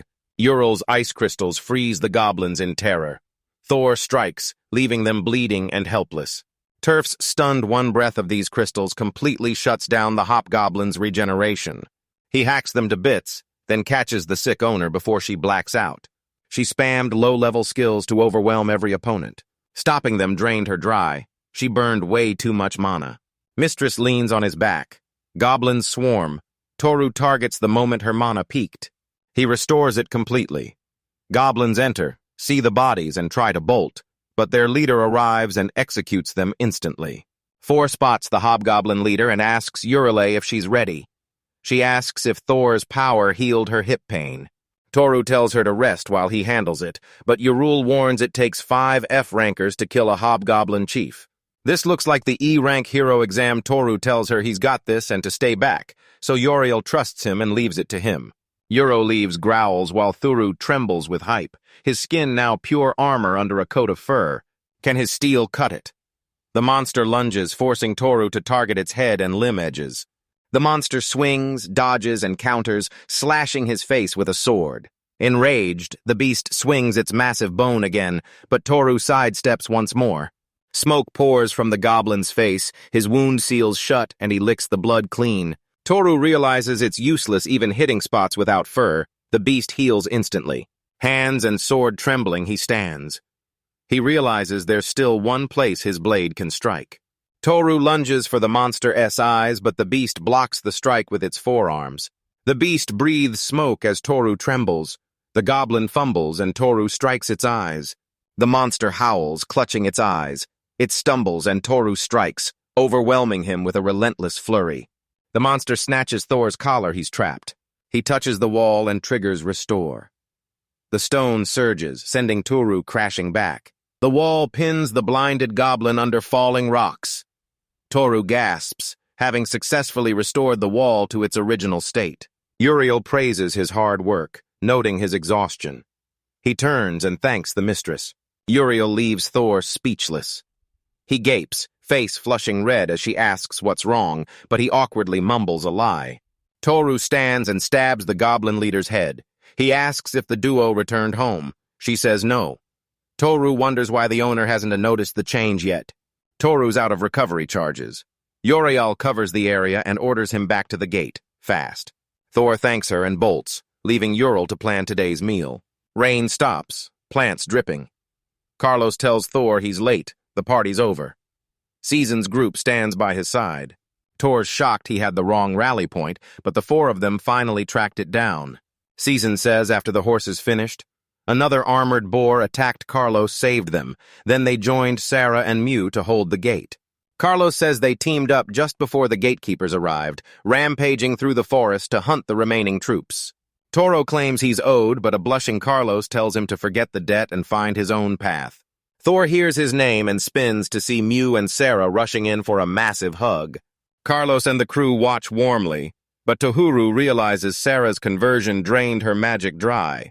Sarah finally gets it. Risking your life for others takes insane willpower. She regrets not knowing sooner and wishes she'd rushed back to the city. Toru nods, saying her realization is what matters most. Mu offers the kill story, but Sarah claims she took the boar down. Toru stares, then pulls them into a tight hug. The girls blush and cheer. Tori praises their effort, relieved they are safe, and blames himself for thinking the adults would handle it. Sarah blames herself for failing, but Mew insists she protected her exactly as ordered. Sarah snaps and tugs Moo's cheeks, warning her to stop defending her or she'll blow up, but Mew reminds her she promised to stay cool. Toru smiles, watching them. Are they finally getting along? A day after saving Dan and the city from goblins, Seiko's troops finally return.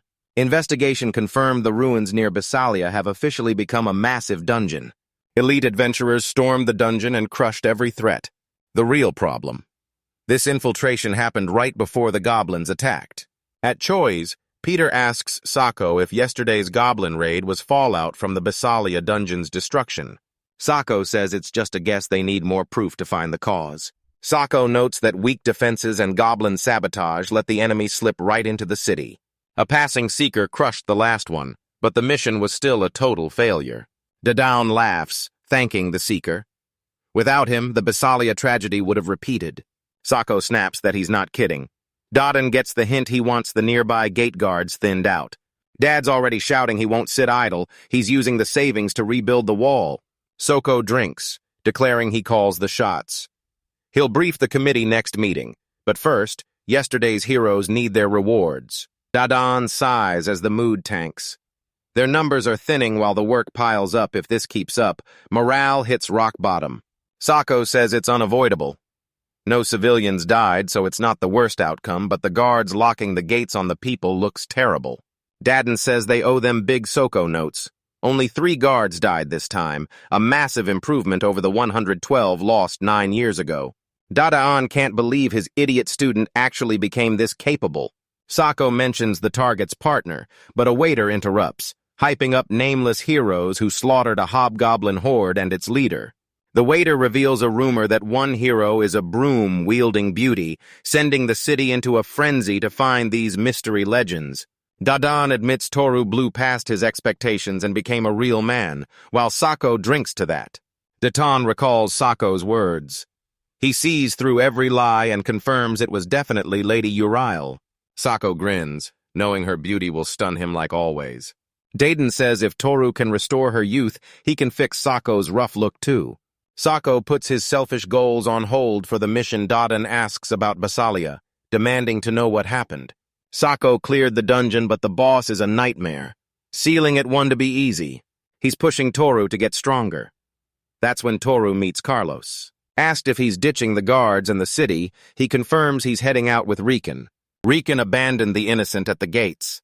Now, he's stripped of his seeker rank and banished from the city. They've been partners for years, so Carlos won't ditch him now. Seeing the regret, Carlos knows they'll fix this together. Carlos tells Tora to apologize to Sarah for the missed dates, calls Moo a squeaker, and begs her to tell Sarah he's actually cool. Taru admits it's tough since Carlos knows he won to lie. Carlos just smirks. Toru meets Carlos's wristless hand with a fist, calling it his parting gift. He recalls their hunts and every blade he fixed, admitting he's hit his limit. Carla breaks down, insisting the skill isn't useless. It's actually amazing. Carlos's arm heals. He stares at his hand as Toru walks away. Ural grills as Moo and Sarah celebrate. Moo asks if it's a meat party, and Sarah tells Thor the thick cuts are amazing. Ural's got more roast ribs with white beans, potatoes, and onions. Pungent minced meat skewers are ready, and Ural tells everyone to dig in, there's plenty left. Toru accidentally de-aged the mistress yesterday, and reversing it feels wrong now, especially since she's loving her new youth. Moo says dig in. The feast begins, and the flavor sends Sarah and Moo flying in pure bliss. Everyone feasts, even the cats. Sarah's so stuffed she can't even move. Toru blames her 5-plate binge, but she ignores him. Yuriel hopes they liked the food, and Toru thanks her for the feast. She calls it a gift for slaying those armored boars, and their blue tokens prove it. Mew whines about missing a blue token, but Toru knows she'll hit F rank fast since she's the strongest. Most smiles and agrees Ural's annoyed killing the hobgoblin chief didn't get him his E rank since the dungeon's still active. Toru's bummed he missed the dungeon skill, but glad he kept a low profile. He saved the city, scored a pile of gold, and turned those boar skins into new gear. He's finally making progress. Yero smiles. Toru has a question, and she's all ears. Toru invites her to the squad, and Sarah and Moo are hyped. Yuriel thanks him for the invite, but insists she'll only slow them down. Toru asks if there's another problem. She flinches. He grabs her hand, offering to help and take a look. He scans her memories but finds 0 red flags in her past. He spots a black hole at the roots of her tree. What is it? This curse blocks skill points and stunts magic growth. Yuro reveals Toru can see skills without a measuring device. Her face falls. That damned fruit forced her to quit adventuring. She recalls the temple head visiting her village, leaving the locals baffled why he'd bother with such a god-forsaken place. Word spreads she wants to meet that earlier Yell. The group calls her a witch, but someone shuts her up for being so casual. At Yuri's, she confirms the teaching offer.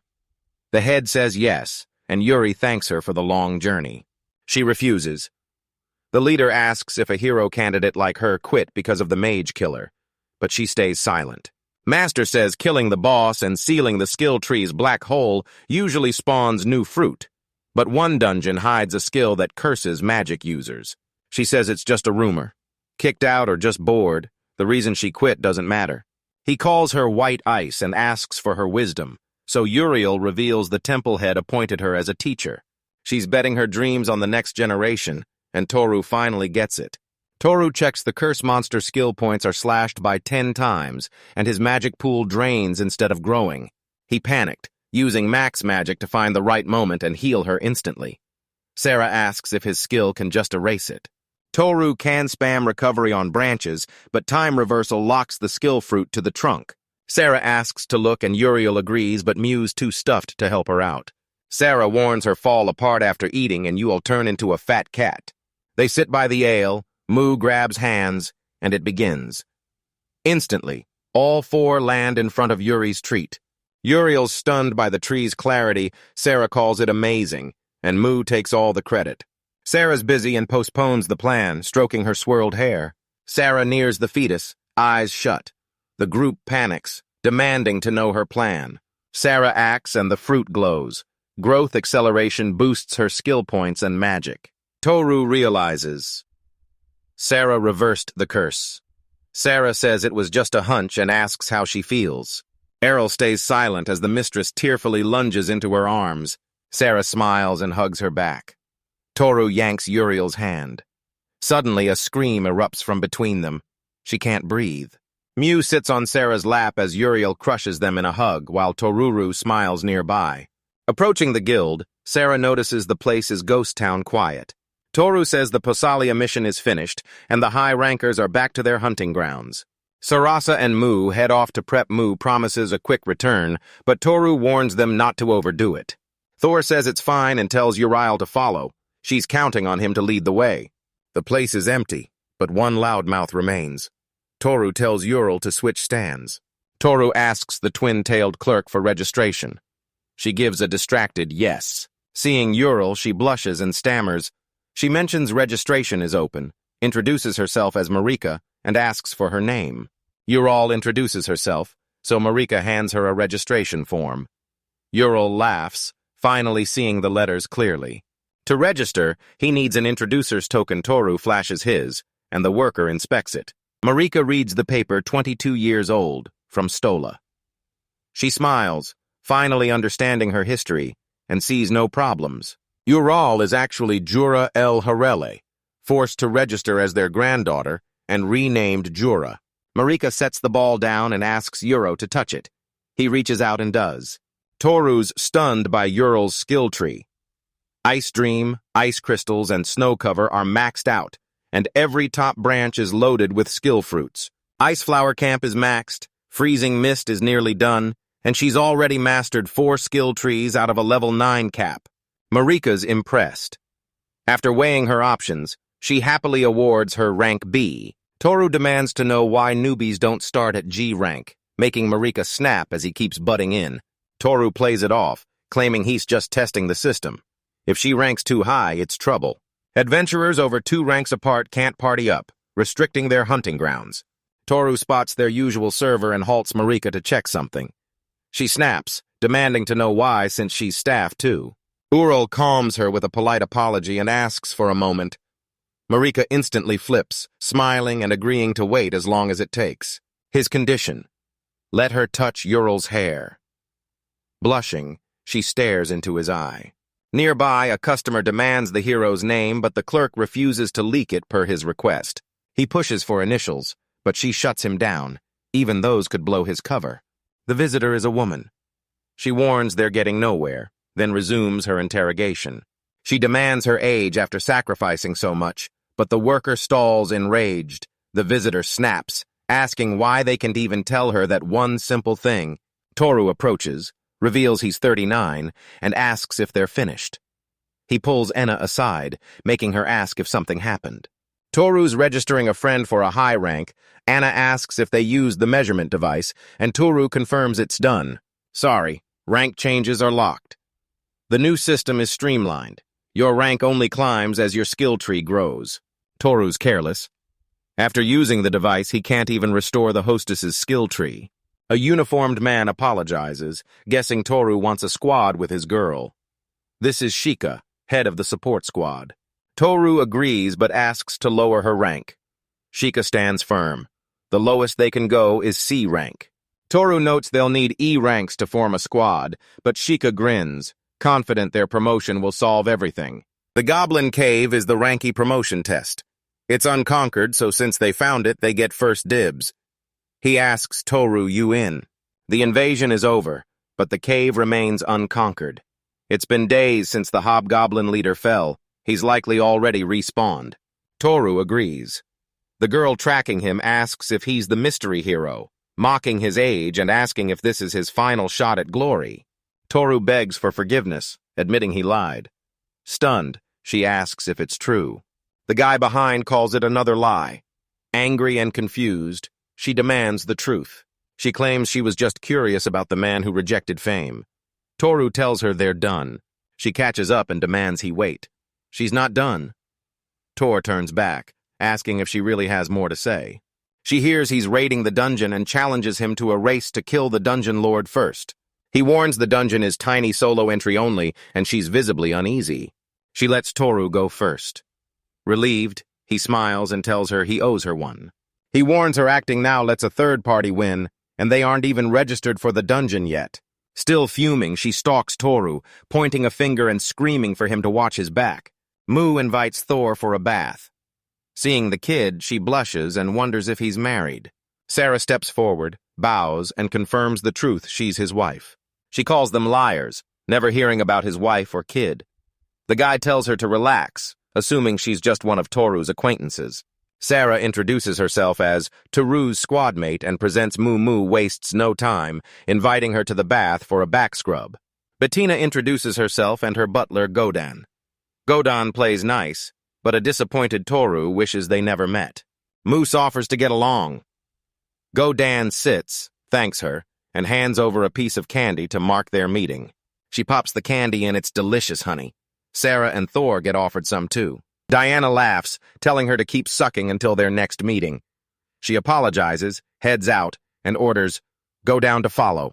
They bolt, Toru baffled by her sudden impulse, while Marika combs Yuriel's hair. She praises the boxwood comb, calling Yuriel's hair silky smooth. Yuriel recommends it's pricey, but the softness is insane. Shika apologizes for the wait and hands Yuriel a tray holding an adventurer's token. Yuriel thanks them. Sarah loves the mature black frame, and Mew's hyped that Grandma's finally an adventurer like her. Toru apologizes for the wait, but Ural tells him not to worry. It wasn't his fault. Mershika screams in disbelief over Ms. Ural missing B rank and orders her straight back to work. Toru tells her to wait while they blitz the Goblin Cave. She nods, claiming she's more patient than he thinks. Sarah smiles, promising it'll be ready fast. Mu adds that with her on the job, success is guaranteed. Newly registered, Toru's squad hits the Goblin Cave the next morning. To reach rank E, they must slay the cave's hobgoblin skeleton within 15 days. But it won't be easy. Minerals grow directly inside the dungeon walls. Miners join every Goblin Cave raid, and squads must keep them safe. This 3-level cave is choked with miasma, making defeated hobgoblins respawn in mere hours. Safe hours only the miners head into the Goblin Cave. Sarah suggests exploring while digging, but Toru warns fighting is banned, it'll lure in other miners. Forced to alternate between fighting and mining, Toru orders the crew to gear up for level 1. A miner doubts they're safe with a kid on the squad. Another shrugs who knows. The guild gave the okay, so now they wait. Inside a pitch-black cave, Sarah reaches for her lantern, but Thor stops her. Light makes them a target for the hobgoblins. Sarah's blinded. She slams into something with a loud noise. Toru remembers Moose's night vision. Moose takes charge and activates her power. The view clears and Sarah's floored they can see in total darkness. Mu is insane. A rock flies at them, but Toru blocks it with his blade. They are here fast. He hears movement and tells the girls to follow from a distance. He charges forward, swatting away rocks as 2 monsters lunge. 1 swing, 2 heads. Toru blocks a rock with a goblin corpse, charges forward, and skewers the thrower. Miners drink and joke they want to be back for a long time, sharing snacks and laughing. Toru and the girls burst from the cave. The miner asks if they quit, but Toru shocks everyone. They're already finished. Toru clears the first floor and tells the miners they were free. They were stunned. It hasn't even been an hour. Toru flashes a handful of goblin ears, leaving the miners frozen in shock. The miner asks if it's safe. Toru confirms every last one is gone. Sarah smiles at the cleanup, while Mew brags her hard work finally made it safe. The head miner orders them to work, but a worker snaps back since the boss was just yapping about snacks. They enter the cave. Sarah spots Toru's sagging sword belt, but he just blames his old age. She asks for a repair, but Toru explains his power only works on combat gear that takes direct hits. Sarah gets it. Toru agrees, suggesting they clear the monsters while the miners dig. Toru spots Mu stacking rocks with the miners. Sarah explains she's having fun and has finally bonded with the crew. Toru summons Mu to the cave, but she's sick of the same old routine. Toru's squad proved they were legit, and now new miners are flooding in daily. Days later, miners hit 20 and new guard squad joins to defend the camp from monster attacks. Shisan's crew arrives. He thanks Toru for the hard work. Rikaru tells them to watch their backs, and Soku and Alessia reunite after ages. Sarah's thrilled to reunite after ages, while Toru confirms they're also guarding the group on the way home. Shisan credits. Thor Ricard asks if he found courage or just lost his fear. Hisoku used to swing blindly, but now he's mastered the retreat. Ricard notes his effortless archery, while Alessia finally relaxes as her healing burden lifts. Toru just smiles. Alessia speaks up. She has a question for him. Toru's mind jumps to mining. He agrees, since they surrendered the rights. Everyone's happy, Mewtwo, but Toru stops her. They aren't her Mew snaps, demanding to dig too. Toru asks why she likes it. She says rocks are fun. One hit and the whole pile crumbles. Toru tells Mu to wait. He'll help her once the goblins are cleared. She agrees, sealing the promise. 5 days in, they've hit their quota. Level 1 is nearly cleared at record speed, far exceeding their low expectations. Miner calls. Sarah and Mew cute enough to fool anyone. His friend agrees, making Sarah blush and Mew beam. Gather asks if they're rushing to level 2 tomorrow. Toru says level 1 is basically cleared, so they'll wait and see. The miner praises their speed but warns against burnout. Hearing the logger's rescue story, he apologizes for doubting them. Toru shrugs it off, saying he's used to it. 10 days left until the deadline. With days left on the clock, Ramo's stunned by their speed. Toru apologizes for the rush. The girls greet him, and Ramo notes Toru's doing great. He offers the new gear. Everyone changes. Sarah asks how she looks, and Toru nods silently. Raimo says the chest drawstring fixes any tightness in the shoulders or arms, and Sarah asks if that's the one. Mu points to the hat, asking what it is. He says it's made of red hip eponymous skin. Mu's stunned Ramo asks if she likes it, and she admits it feels weird, but she's into it. Mew rushes to show Sarah and Thor. Sarah's stunned. The material feels soft but hardens when gripped. Ramos explains it's made from layered armored bear hump. Rama wishes for a family, but Toru reminds him he's not even 30. He's still got plenty of time. Ramos agrees. If he landed a perfect family at 40, Miles can to give up yet. They turn to Toru. Sarah loves his robe, and Mu calls him shiny. Ramo says this robe is blue-striped serpent skin born in miasma swamps. It's insanely durable. Toru values the high-grade material at 20 silver. Sarah asks if he's sure about taking something so expensive. Ramo winks about a snakeskin repair, but Toru calls his bluff. They used the job to steal scraps and forge this new robe. Rommel checks the cave, noting their rush proves they're desperate. Toru sees all and time is ticking, but Ramo reminds him tradition forbids killing the Lord until the war is mined. Toru wishes Yuriel was there to help, but Ramos calls the miners dead weight. Toru stops Ramo, promising victory. Mew hands over the bag and thanks him. Ramos made her that pouch for her promotion. Is she actually using it? Let's see what's inside. He spots the magic stones and asks where they re from. Mu says they re just food for a Hanamaru. Ramos is clueless, so Sarah explains it's Mew's favorite sled named for its flower design and powered by magic stones that let it fly. Ramo finally gets the food comment. Sarah explains Toru's mad at Mu for overworking them, leaving Mu devastated. Sarah smiles, telling Rama she'll earn magic stones for her hard work. Nu calls it a salary. Romopath makes his move. Tori says they're leaving, and he waves goodbye, but Sarah turns back with a favor. She whispers in his ear. Ramos says it'll only take a few days. Sarah begs him, and he smirks as she heads back. Clearing the Goblin Cave's second floor, Mu blasts lightning while Toru blocks every strike with rocks. He blitzes the goblins, beheading them, then spots a decay bullet. Level 2 brings hobgoblin shamans and better teamwork, but he drops one instantly. Sarah and Mu ask about the spell. It's a monster skill, touch it, and the same happens to you. Mutek touches the smoke from Saru's gun, calling it fun as the weapon melts. Sarah takes it and asks if Toru's okay, but he points to his cloak swamp snakeskin shrugs that off. Sarah apologizes for failing, but Toru tells her to relax. Controlling flying objects is brutal, and that's exactly what the mantle was made for. Sarah pauses, then asks to try Toru's stunned, then grins.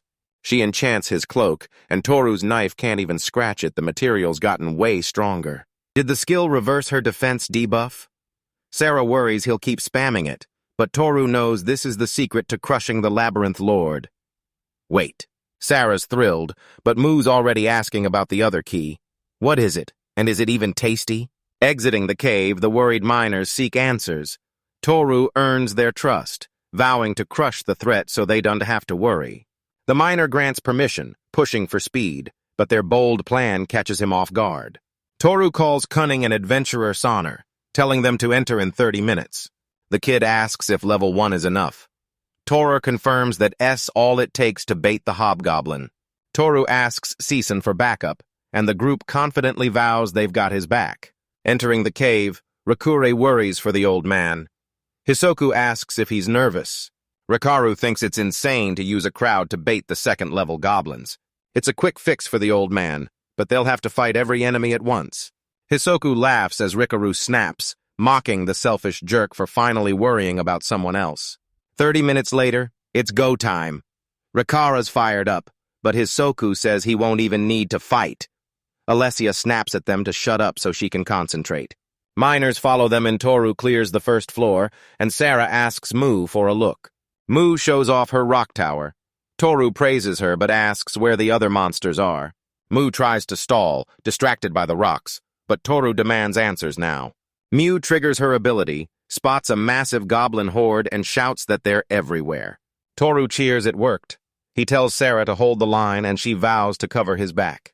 Toru asks for their location, Mu points, and Toru effortlessly decapitates the frozen goblins. In the passage between levels, Toru and Shisan meet. Rikaru complains they cleared the floor, and Hisoku realizes he wasn't joking. The miner admits only those 3 were involved. He's a veteran, but he's never seen anything like this. After a full week, the final day leaves the head miner speechless. On the Goblin Cave. His final day, Benieta and Godon arrive to congratulate the ordinary hero for his victory. Leaving Toru stunned, they dropped everything just to visit. Bettina calls them rivals. It's only natural to track the enemy's moves. Godon says they aren't worthy rivals yet, but respects their grit. The girl snaps, asking why he's laughing. Sarah meets Betty, who's impressed by her high-quality shirt and wants to visit the shop later. Sarah hypes the amazing shop and invites Betty to go together. Betty leans in, teasing Mu for being energetic but still tiny. Mu decks Betty, leaving her stunned. Betty asks why a squirrel is attacking, but Mu snaps if they're rivals, they aren't friends. Go. Dan leans down, pulls out candy, and rewards her for her amazing character. Mu offers Godon a job as her servant. He's down, but first he wants to talk salary. Mu reveals the stones, and Godon is stunned by their quality. Godon swears loyalty to Lady Betty, leaving her wondering why she ever hired him. Toru's ending this now. They head for the final level, say their goodbyes, and move out. Betty cheers him on. Sasan shows his faith, warning them not to overdo it. Betty's ready to risk it, but Godon warns her clearing this dungeon means they've already lost. Betty smiles, telling Godon they'll just have to challenge them again. With the first 2 floors cleared and skills fully recharged, Toru's squad pushes straight into level 3. They enter a massive chamber. Toru reveals this single room is the entire 3rd floor. Mune spots someone and points it's the hobgoblin leader, wielding a massive bone. Yuriel feeds the cats meat, warning them it's all they get until Toru and the girls return. The goblin leader spews poison. Toru orders the charge, telling Mu he's counting on her. She instantly unleashes her Thunder Needle and Electric Spike.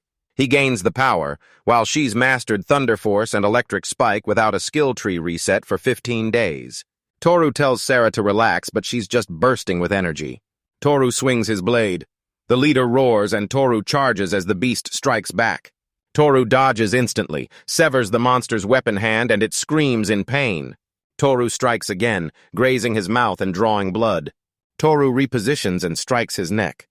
Was he always this slow? The monster's wounds instantly heal. The girl screams for him to try harder, and Toru just smirks. The monster strikes from behind, but Toru dodges and pumps electricity through the beast's cloak. It worked. Spamming Sarah's appeal with the hobgoblin's decay bullets was worth it. It lasts minutes but outclasses Dragon Skin. He raises his sword. It's just as tough. The beast lunges in a rage, but Toru decapitates it and hacks off its limbs in a flash. The black hole vanished into solid ground. Toru knew the Labyrinth Lord's death closed these rifts, but he'd never seen it happen before. Girls swarm Thor, praising his victory even though Muth expected him to lose. They hug, but Toru isn't done. He still needs his skill fruit for conquering the labyrinth. He touches the ground and finds the fruit of accelerated healing, which instantly repairs any injury or defect. Toru finds it weird since he already has recovery, but it's still handy for minor wounds. Toru tells them to touch it, Mu does, and her physical strength instantly surges. Toru praises Mu's new skill, and she beams, realizing she's gotten even stronger. Adventurers travel more than they fight, making these leg enhancements a total lifesaver. Sarah triggers Toru's anesthesia, numbing the owner's pain once it hits his limit. Sarah asks if it numbs the pain. Toru confirms it's the best drop here and perfect for a vanguard. Adventurers gain a skill to survive knockout pain after clearing their first dungeon. But Toru knows it won to stop a scratch. It only triggers for massive damage. Sarah thinks her skill is useless, but Nu brags it's the perfect fit. Toru says it's all luck. Only one skill here fits a vanguard and nobody got it. Sarah asks if it's over. Toru warns the dungeon collapses an hour after the black hole vanishes. He remembers and asks Sarah to test her appeal skill. She aims at the fruit, sensing danger, but Toru insists it's harmless and tells everyone to head back. He steps onto the black hole's crater. The ground is shaky, just like the stone slab timed to investigate. He orders the girls back. Sarah retreats with Mu as he slams the ground to trigger recovery. Everything quakes. Sarah screams. The leader's body regenerates, and he's back. Sarah shoves Mu back. The monster yanks her hair, dragging her in. Toru screams her name. It's just like 9 years ago, but this time he's not alone. He signals Mu, who fires an electric spike, frying the monster and freeing Sarah. The monster lunges for Sarah, but she freezes it with the appeal as Torrid takes its head. Toru checks on Sarah, who credits him for the save. Mu's stunned by his speed, while Sarah apologizes for the shove. Sarah notes the hair pulling barely hurt, crediting her new skill. Toru agrees, and Sarah feels lucky. Mu spots another slab. Thor steps up and touches it again. He gains a physical buff like Mu, keeping his old skill while adding a new one. Healing the tablet resets the entire labyrinth, so he tells the girls to touch it too. Sora's healing gets a boost, and Sarah's hyped Toru has 6 heals left, but he can undo the damage from the stone tablet. To pull off the Labyrinth Lord resurrection, he needed a razor-sharp blade. With goblins lurking, they only had 2 tries left.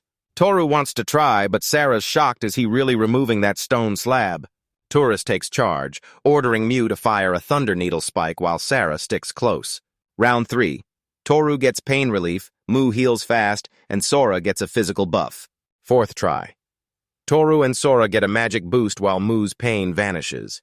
Toru's hyped everyone scored 4 new skills, so he says it's time to head back. Sarah asks if they need his ear for proof, but Toru says the destroyed dungeon is proof enough. Sarah understands he's the labyrinth master, but 0 magic stones have dropped. Meanwhile, Mu's starving. Toru warns not to relax yet. The dungeon isn't over until they're out. They exit the cave and a crowd erupts in applause, swarming them. They clear the exit just as the cave implodes into smoke and dust. Anna welcomes Thor back at the desk and asks for his report. Tori says they barely pulled it off after 2 brutal weeks. She praises the job and asks if the dungeon is cleared.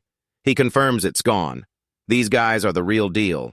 The miner shakes hands, calls it a blast, and can't wait to see them grow. He congratulates them again, hands over the board, and tells them to grab their new tokens. Back home, Sarah finds Ural on the porch screaming she's its mistress. Walking through the city, Yuriel asks if she belongs after missing the conquest. Thoreau insists she does. This party celebrates her promotion and welcomes her to the squad. Mu and Sarah are hyped for a feast, but Toru stays dead silent. They arrive, Sarah confirms the spot, and they head inside to a warm welcome. Dan says they've arrived and it's already started. Sako sits beside him, silent. Toru thanks them. Yuriel apologizes for the wait, and a blushing Dadon tells them to take a seat. Dan offers Sarah the last chair, but Mew claims she's too small to need it. Toru points Sarah toward Moose, but she claims his lap instead. Toru warns her he can't eat like this. Toru calls Mu, who denies telling Sarah Mu sits on Toru's lap, leaving a dejected Sarah the last chair.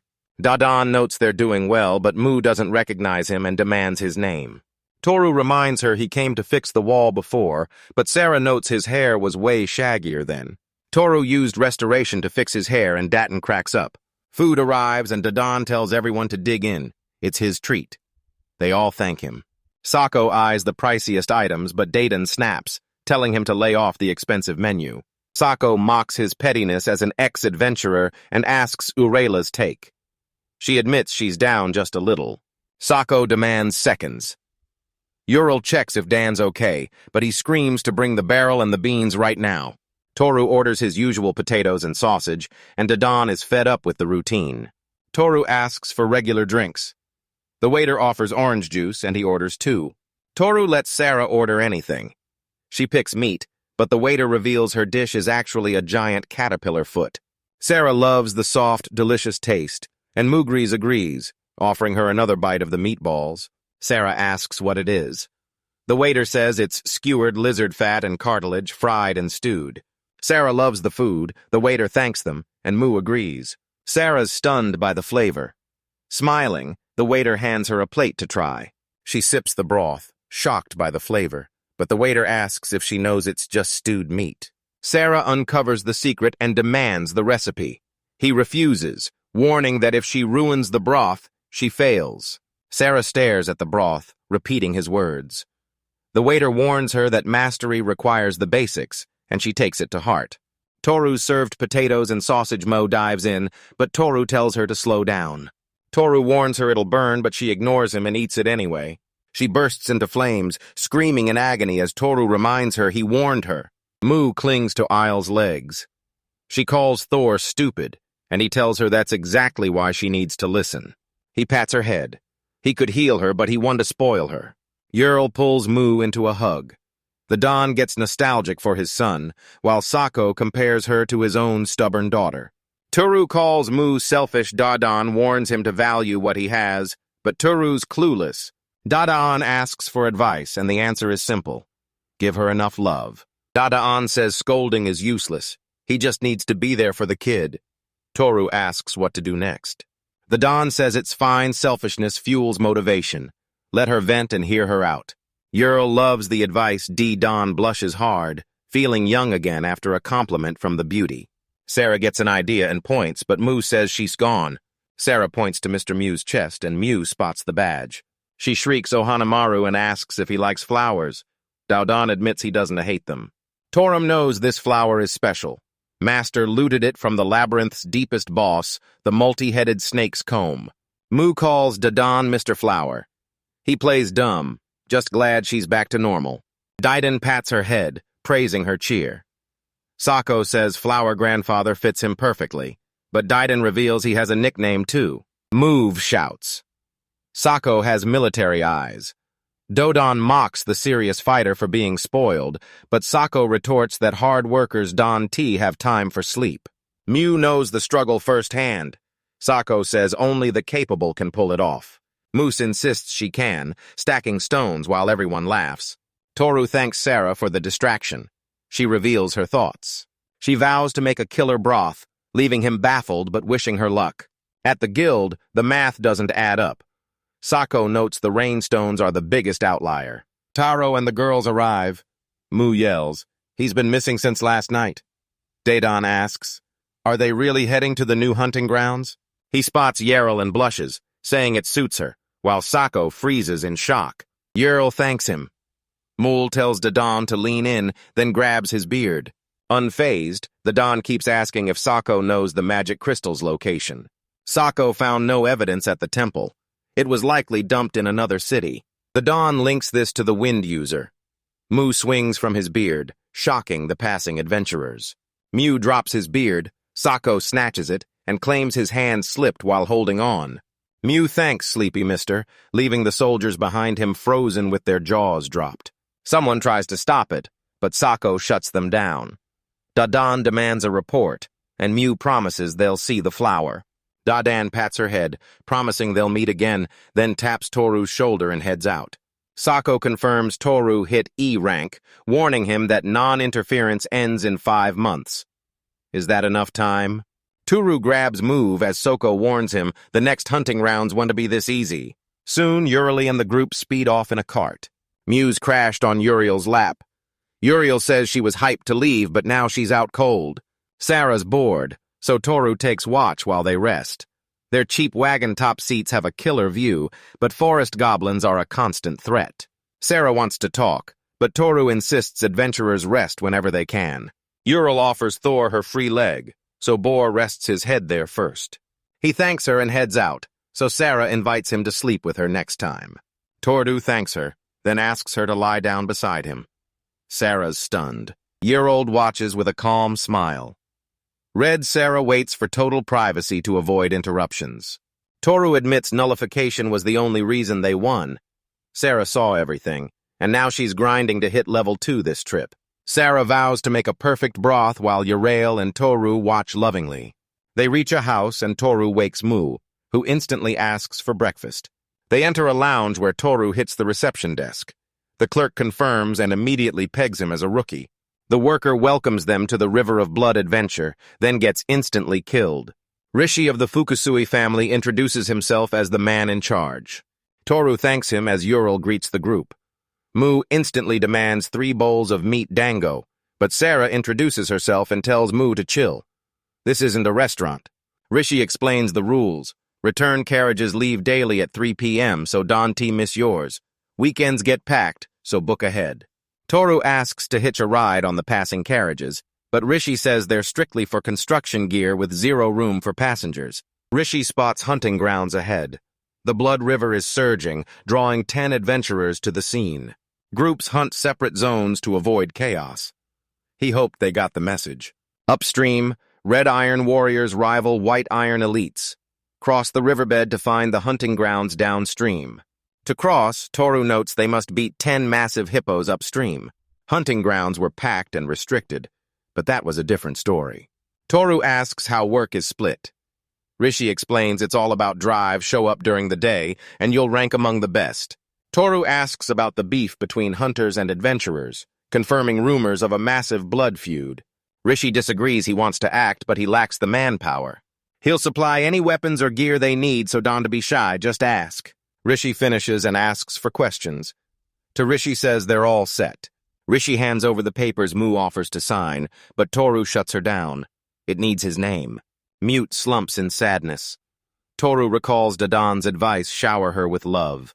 Toru fakes needing help spelling his name, asking Mao to write it since she's the pro. Mu takes charge as the others chuckle. She shows off the paper, and Toru confirms she really wrote it. Rishi grabs the document, recognizing the name. Have we met before, he asks. Toru's lived in the ogre forest forever, so they've never met. Rishi gets it. Rishi warns Ural. The Blood River lasts 2 days, don't miss the carriage. Uro thanks him, leaving Rishi blushing and awkward. They hit the river move points and yells, "Are they lifting something?" What is it? Crowds are scavenging with bags. Toru thinks they're hunting for precious stones. The sand is loaded with red iron, and Sarah notes the name fits their rank. Toru explains that loot colors here signal their rank. Ural's spooked by the river's eerie color. She's new to the north and totally caught off guard. Mu admires the river's vibrant color, but Sarah warns it's too dangerous to swim. Toru agrees, ordering them not to drink and stay alert. This material resists the corrosion that rots wood and rusts iron in days. No ships cross this silent river. They drag Mu on a sled until she spots tents and asks Toru what. The adventurers stop to rest, but the people inside have already spotted them.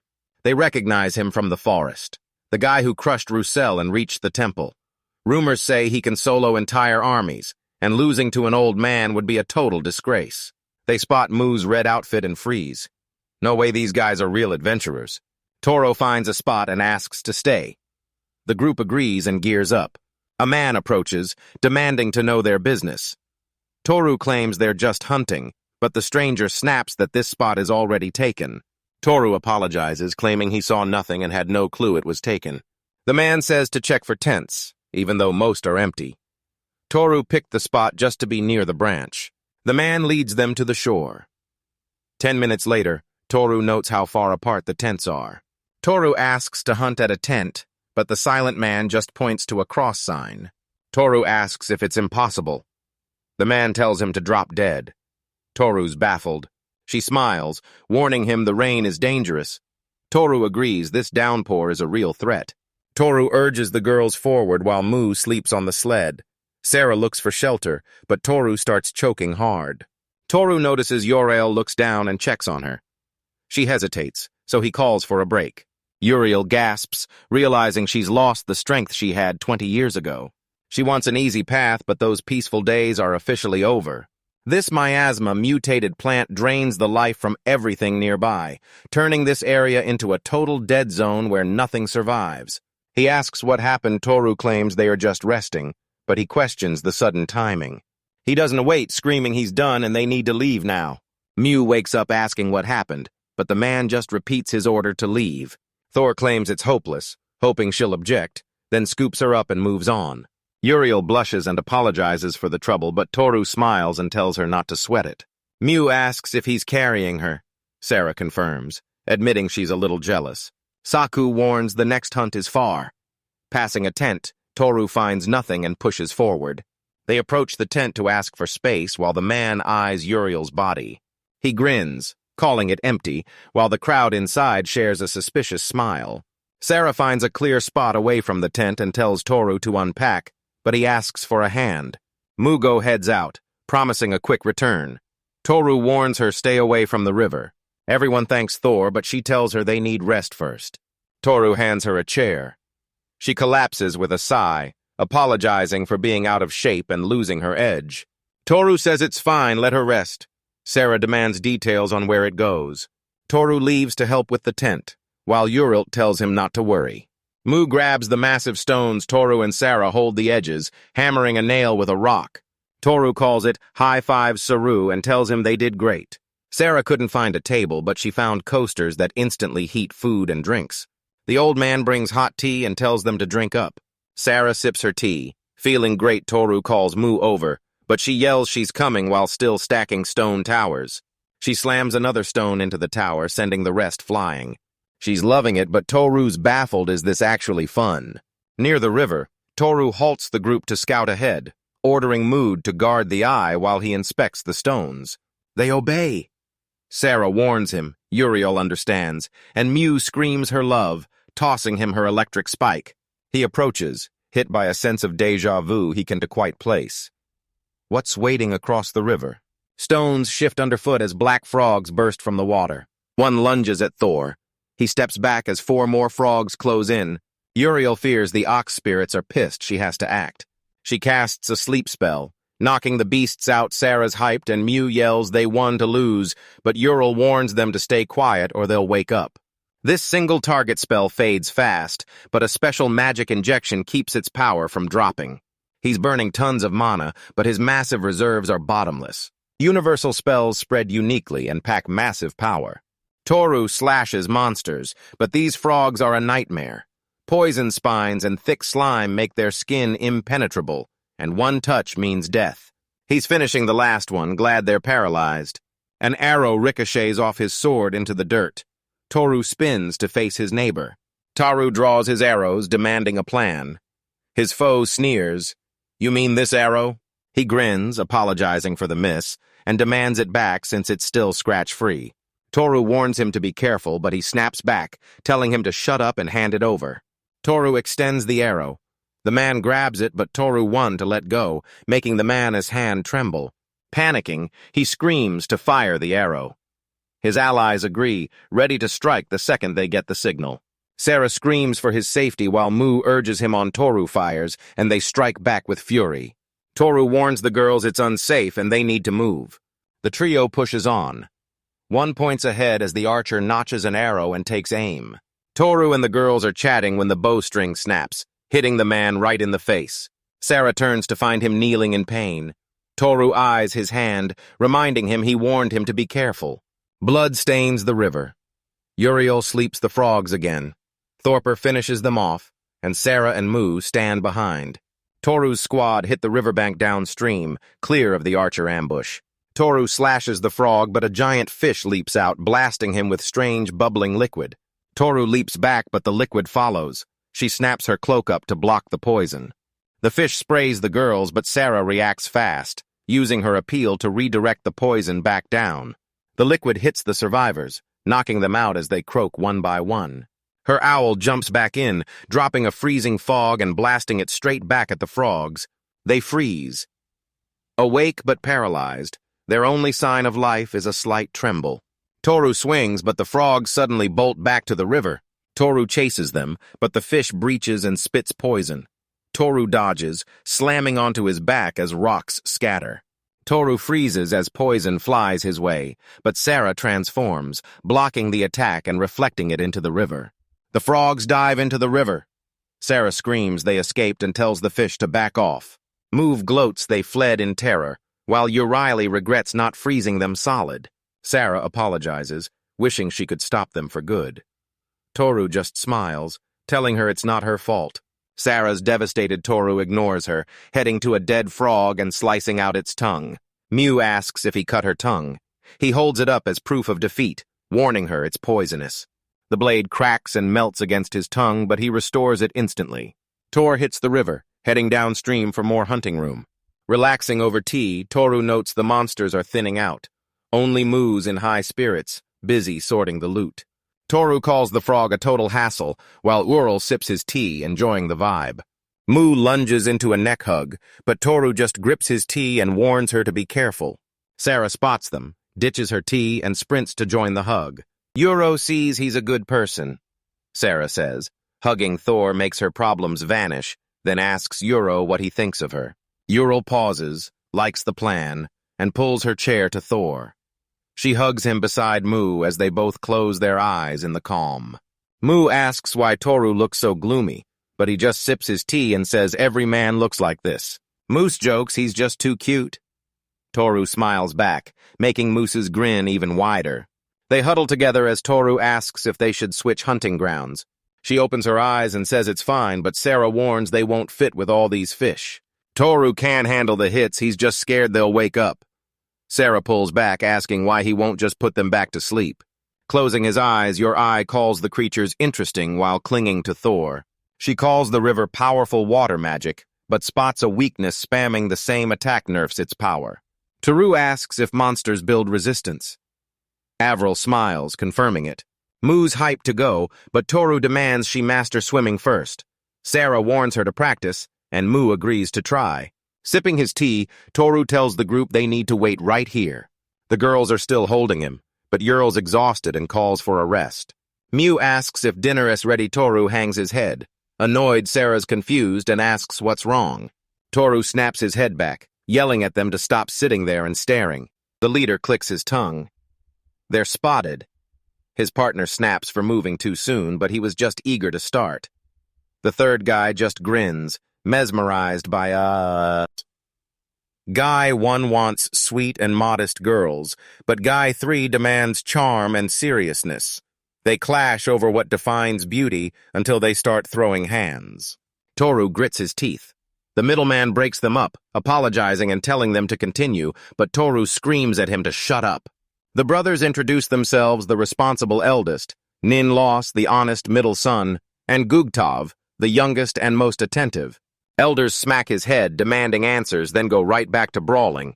Yuriel offers tea, but Toru snaps, demanding to know why she's inviting them. The brothers instantly chill and agree to tea, scratching their heads awkwardly. They circle up for tea, Toru starts to speak, and the others press him for his question. Toru snaps, demanding to know why they're here. The middle brother deflects. The eldest admits he was just girl-watching, and the youngest cringes, wishing they... Realizing they're new, the older guy offers help, while Mew pouts on Sarah's lap because someone's stealing her drink. Toru asks how long they've been hunting. The middle guy says over 2 years, and he's sick of this red water. Toru recognizes his neighbors but missed them on the way. The middle one explains they were further down the river where the bank is much larger. Toru asks about the prey. He says there's nothing, even downstream. Toru asks why they don't take the other path, but the middle guy sadly admits they're out of cash. He says entry costs a fortune, and Toru demands the details. He splits the River S loot into 3 zones, starting with the upper reaches a gold mine of hippos and crabs for farming materials and points. It's popular and hard to reach. Next up the middle course they've already cleared. Red pois and frogs are here, but rain reveals the others. Toru asks about the Black Cross sign. That's the warning hunting there spells disaster. The lower reaches are the worst hunting grounds, too remote, and the fish are just annoying obstacles. Toru explains the empty area. Hunting here is a waste, better to wait for the middle reaches to open. More prey, but too many rivals to hunt. Toru was kicked out just for standing there when Yuriel got sick. He thinks they looked like robbers. Toru asks why. Most fake a pass, then snatch the prey and bolt. He says they were nearly played, getting framed as the neighborhood is top threat for everyone to see. Even hunting the middle reaches, they'll have to surface to leave. Toru asks, is he for real? He confirms it. One faction hoards the loot, monopolizing the profit for their own race. Toru asks if he's one of them. He replies, they'd be dead if he was, and his brother backs him up. Toru asks how to reach the upper levels. Sipping his tea, the man reveals it'll cost a fortune. Toru smiles awkwardly, saying observation alone won't teach you everything. The middle brother can fight back but can't win. The eldest is ashamed they were magicless, and the youngest hates the sight of blood. Ural breaks the tension with more tea. The middle one happily thanks her. He praises the tea, but the kid's nervous around all these beauties. Ural giggles behind his hand and thanks him. She brings tea as Toru asks who's in charge. He sighs. Red Thunder, Purple Eye, and Red Tail tribes control the best hunting grounds, holding half the river hippos. They're Purple Eye's the reason they're invited, but he thinks the Didero chief is a total jerk. Toru's fuming at the silence, but rumors claim the rebels simply drowned in the river.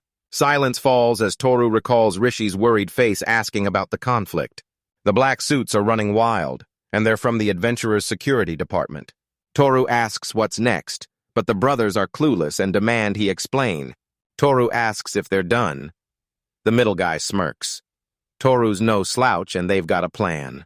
The older one bets they'd drown in tears if it lived, but the younger one isn't ready. Eldest tells Toru to forget it, and he agrees middle brother offers to teach them tricks, but needs a break first. He asks if the fish are blocking their shot at the frogs. Mew confirms. Sarah warns it's tough, but he claims it's an easy fix. Sarah asks how to drag the frogs away. He says distance from the shore hides them from fish and dodges water bombs.